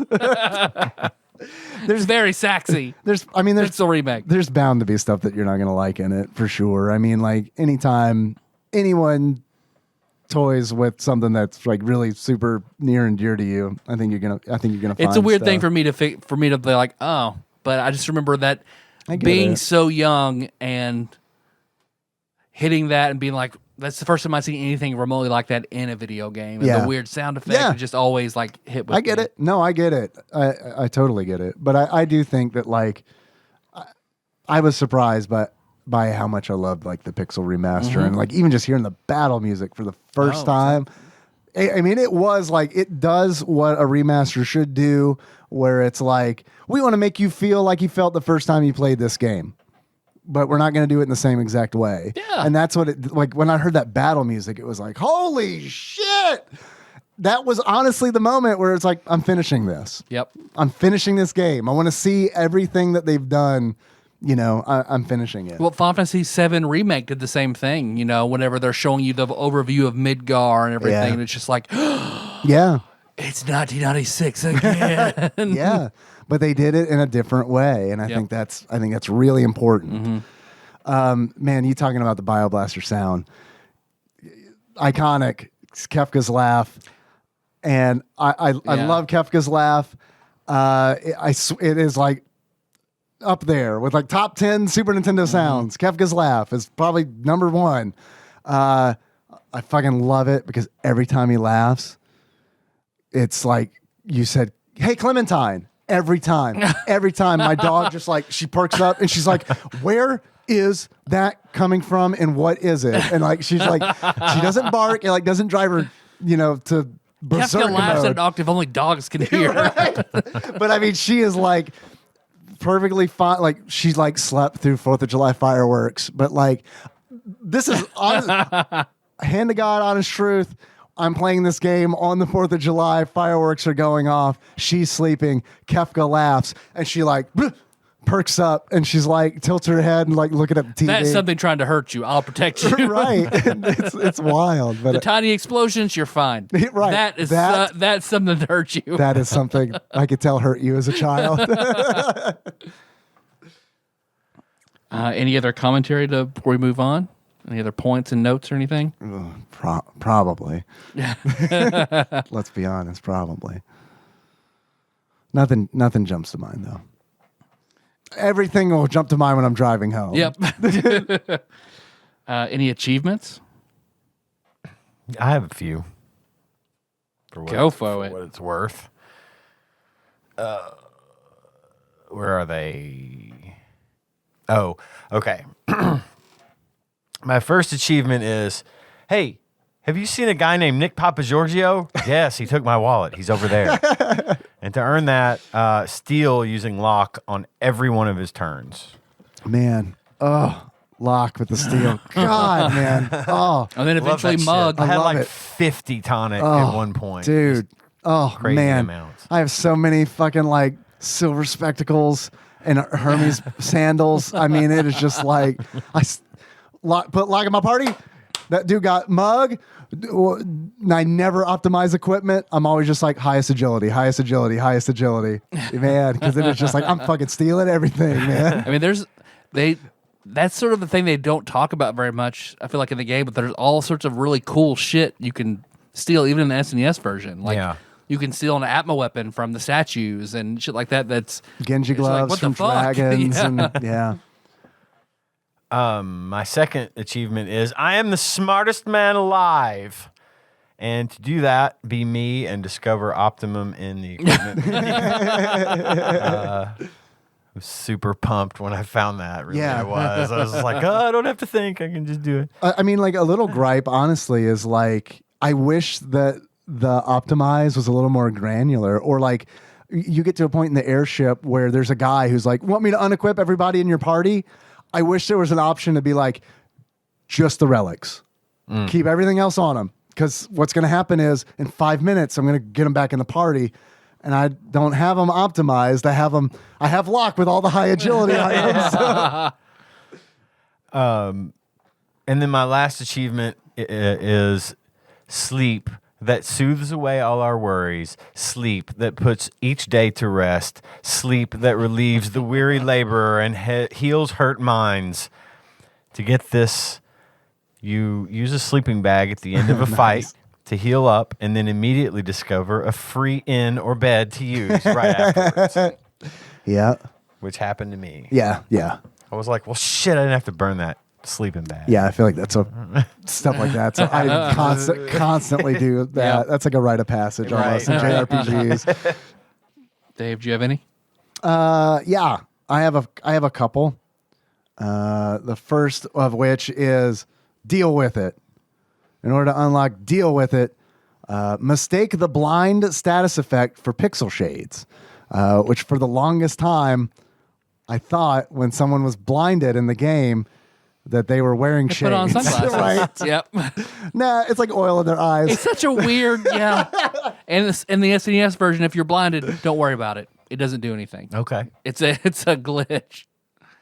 Yeah, see, that's honestly stuff like that is what bothers me the most with like the bugs in the game, where it's Or just like evade and magic evade. right, and- evade. Oh, that bothers me so much Yep. because it's like that would be so cool if it worked the way that they clearly intended it to work, and it doesn't. Yep. That's more like heartbreaking to me than the shit where it's like, well, if you manage to get out of here without Celeste, you know. Yeah. Yeah, I mean, that stuff's fun. The stuff that's not fun is like, man, it feels like it's not working the way they wanted it to work. Second achievement I got is seems sketchy. In order to unlock seems sketchy, use any kind of bug involving Realm's sketch ability. Probably the most exploited character ability in the game. My last achievement is when it hasn't been your day, your week, your month, or even your year. In order to unlock that, witness the apocalypse. Whenever I guess it's still the world of balance whenever the lasers are cutting the world in half and you see like the people holding on the edge and dropping into nothing and perishing forever. All the kids running around without their parents and bleak game. Yeah, pretty bleak. I will also say I don't have an achievement for this, but I'm proud that like To be an American. well, obviously that goes without saying, so I wasn't going to say it. But now that you bring it up, yeah, of course I'm proud to be an American. Come on, who's not proud to be American? Right? Come on. Come on. Don't make jokes like that about my country. I've been just using items left and right. It's like, fuck it, man. Nice. Fuck it. And it's like, you know what? It's been a better experience. Good for you. I know this about you. But it's also easier in this game because it's like, I know at no point the game's going to be like, yo, boy, you didn't use that item, did you? Oh, you need to give it to this dragon in order to beat the game. It doesn't Dried pull that meat? shit. Yeah, right. Tyler, do you have any achievements? I've got 7. So one, I think it's more important for the Pixel remake. Buckets, fuck them. So I know they have a lot more buckets in the Pixel remake that heal you because like in the tutorial part in Narsh, when you go to that one house, each room will shows you a monster in a box and all the elders in there all tell you sort of how to play the game. Yeah. There's a bucket that can heal you. Well, in the Pixel remaster, there are more of those buckets in places. Right. So you get fuck them buckets. Don't use a bucket for your Don't playthrough. use buckets, but use the buckets. they make the game Much easier. so much more approachable. Like Gara's sand. Have Realm's memento ring protect her from a death effect. Yeah, that's a really good one. No big deal. Skip the magic cutscene by just not using magic for a long time and it goes away. I understood that reference. God, I love that cutscene. I'm so glad you worked it in as an achievement. Oh, person of class. Name all the characters their proper name with proper capitalization. Only the first letter and the rest lowercase. It's a meme for a reason. Suplex the ghost train. You can do. I tested it. Good. That one I didn't. I didn't kill it with a Phoenix down because I was just straight fought surprised him. because I was like, oh, it's dead. Like, I mean, it was like 2 rounds and it was like dunzo. Yep. But again, this goes back to like, dude, as much as I love Shadow as a kid, now that I throw shurikens nonstop, and I can't understand why I was never like, oh, I shouldn't throw these things that are cheap as fuck that I can buy anywhere. Let's see. Make him dirty. Successfully steal 500 times his lock. And then it's a Jason reference. Do an insta kill with the chainsaw. With the chainsaw. So, of course, one of the favorite puzzles in the whole game is Zozo. So in Zozo, one character, because there's also a dead body just laying in the middle of Zozo. Somebody tells you, One of several. One of several. Like, don't, everyone here lies. Don't believe any of them. So you have to, they give you clues about a clock in the back of Zozo that, like, you have to set it. So basically, all the NPCs you talk to in Zozo tell you the opposite. So by talking to all the NPCs, knowing they're lying to you, you can set the clock at its proper time. When that happens, a wall slides back and you get Edgar's best tool in the game, the chainsaw. So most of the time it'll do a ton of damage, or sometimes he'll put on a Jason mask and auto kill with the chainsaw. Nice. Yes. It's all my achievements. Nice. I love it. Man, I never remember the time, which honestly, I could call Josh right now and he would tell me. I had a lot of fun figuring it out this time. Oh, I mean, yeah. because I mean, it's one of those where it's like, I was like, man, I'm not going to look this up. I know this information is out there. I'm going to figure this out because I forget it every time. And I don't know, man. It's just so. I never got it as a kid because I didn't know they were lying. They I were always lying. tried to, I wrote down what they Yeah. said and kept Yeah. trying it and never could get it. Yeah. But it was just nice to go through and, like, again, the music being redone really helped because it's like I've got a lot more patience when it's like I can experience this again in a different way. Mm-hmm. So I guess we forgot about when you could play Madwin. We talked about NPCs. Yeah. So when you play as an Esper at one Right. point. yeah. I mean, it's wild, man. What they let you do, and it's like it's. I don't know. It's not like I'm super versed in JRPGs, but I mean, I struggle to think of like a game where it's like they let you do that, where they like tell the story, where they're not telling the story always from the protagonist's point of view, where it's just kind of like, oh yeah, here's this guy.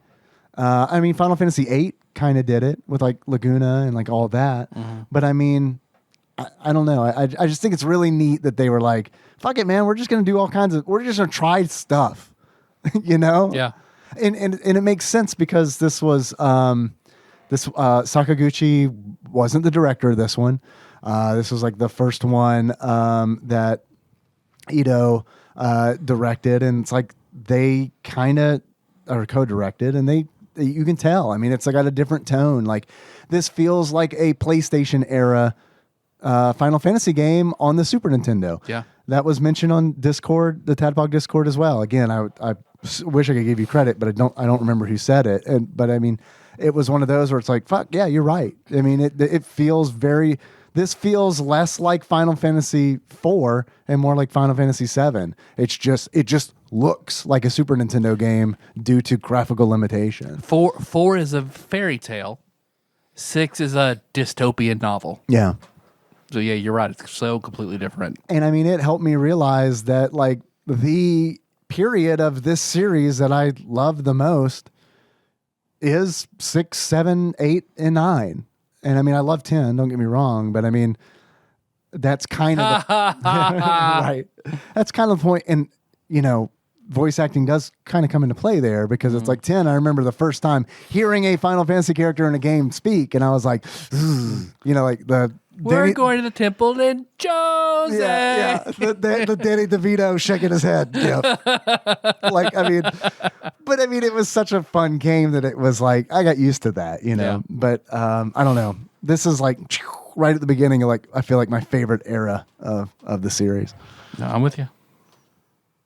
Tyler. So I feel like if Flopsy would give this 5 stars, I'm common.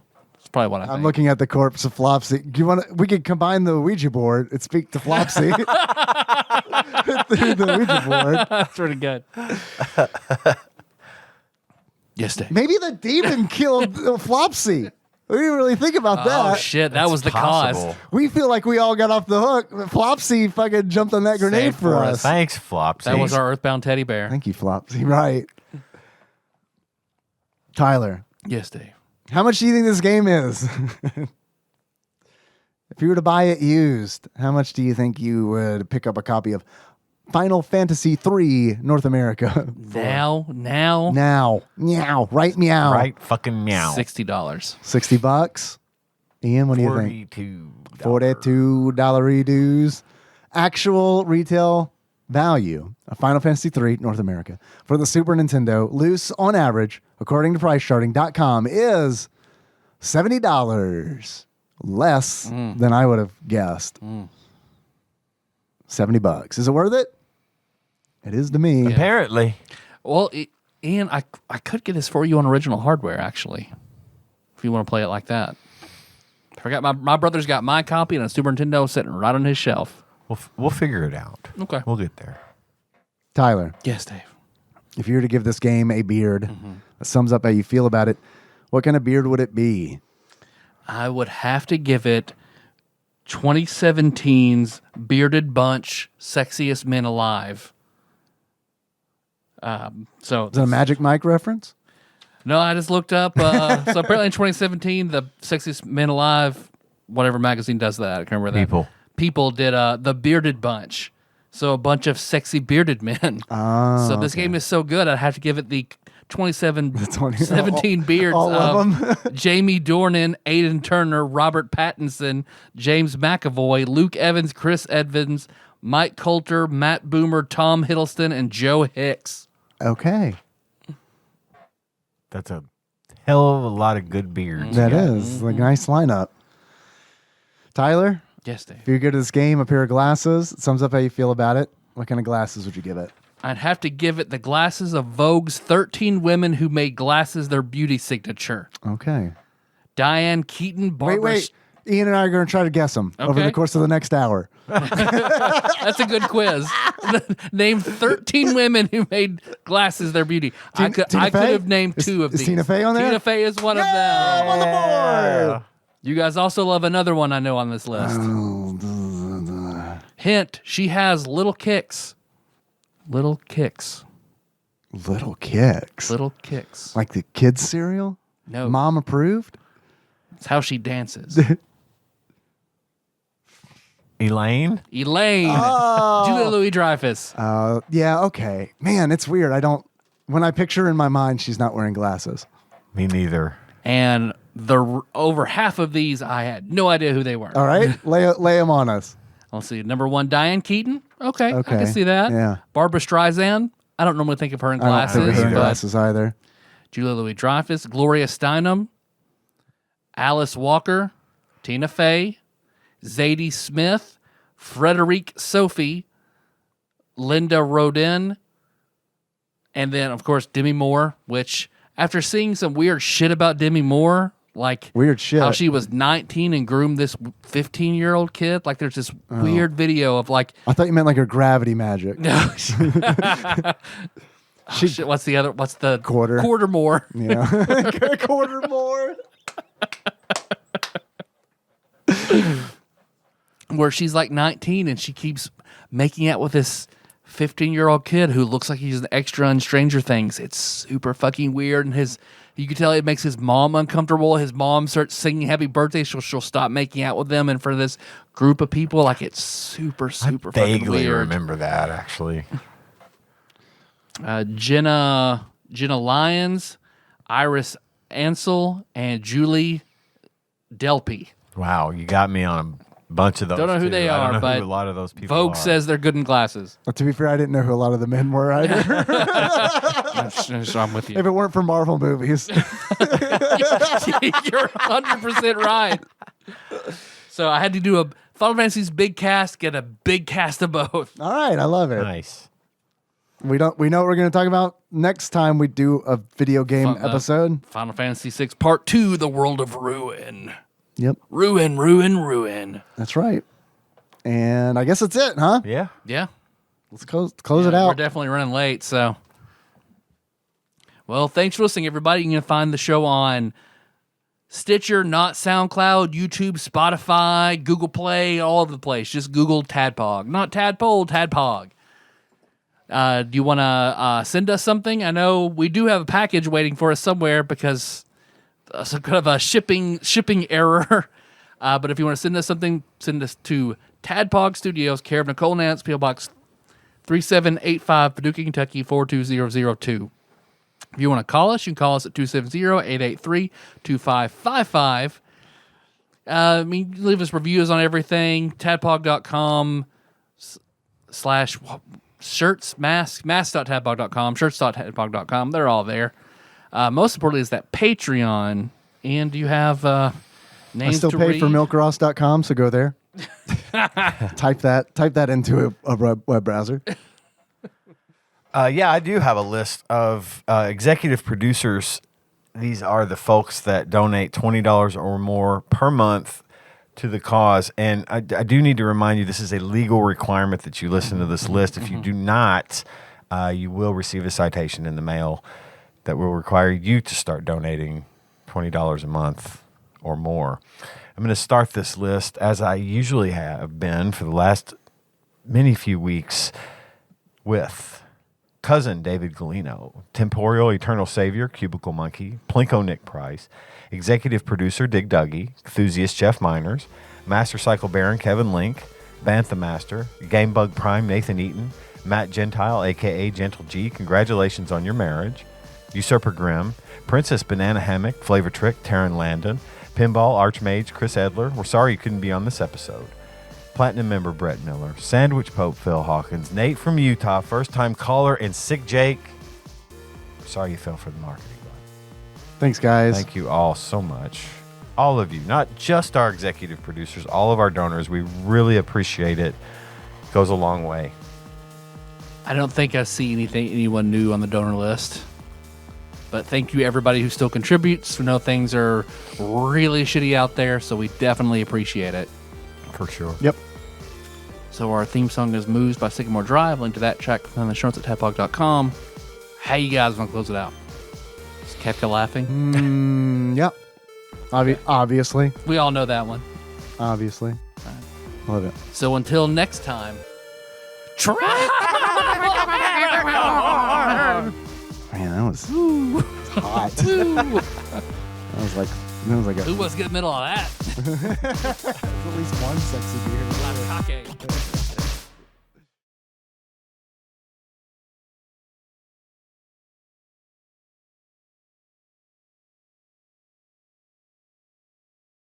Yeah, I don't mind the fair. It's this ungodly hot weather.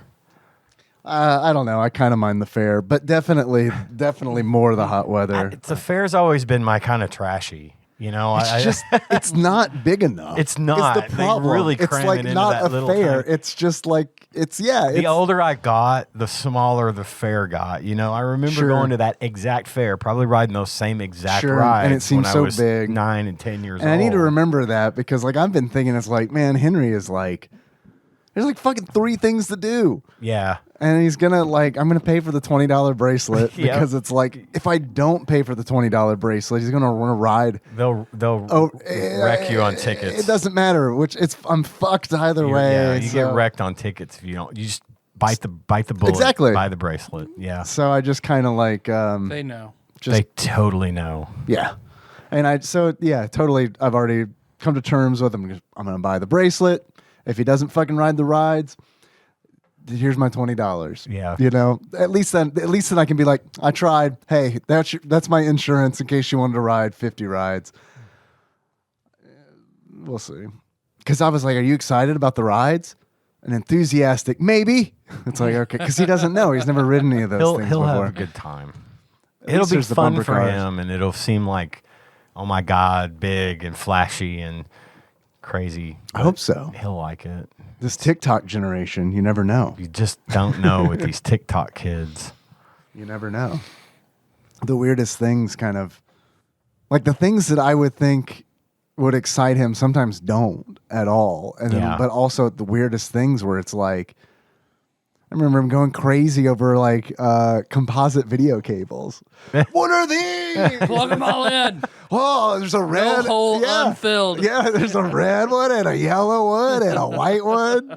Cohen, And it's like, son, that's like really old technology. I mean, but hey, Cohen is like that. Every single time we get credit card applications, like soliciting Yeah. in the mail, and you know it comes with a fake credit card. Right. He fucking has to Oh, have yeah, it. of He course. has to have Totally. it. He's got like a stack of them. he passed the kid test. He did. He's all flashing his credit cards. And, Pappy, I'm going to have a problem. yes, he is. What's the APR on that? I need to ask him that next time. Too fucking high is what I said. What do you mean? Okay, well, you give me all your money. And then next month, I'll ask for more. And you won't have it. Yep. So then I'll have to ask for even more. See, Weird, isn't it? You won't. How are you going to have it then? here's what happens. I'm gonna give you $10, and next month you got to pay me back $15. And if you can't, then I get to take the rest of your. I get to ruin your credit. I'm going to take your TV. And the next time you borrow money, you'll have to pay $20 more. Yeah. Because I'll remember. Yeah. And I'll loan it to you. And I'll again. tell all of my friends who also might let you borrow money.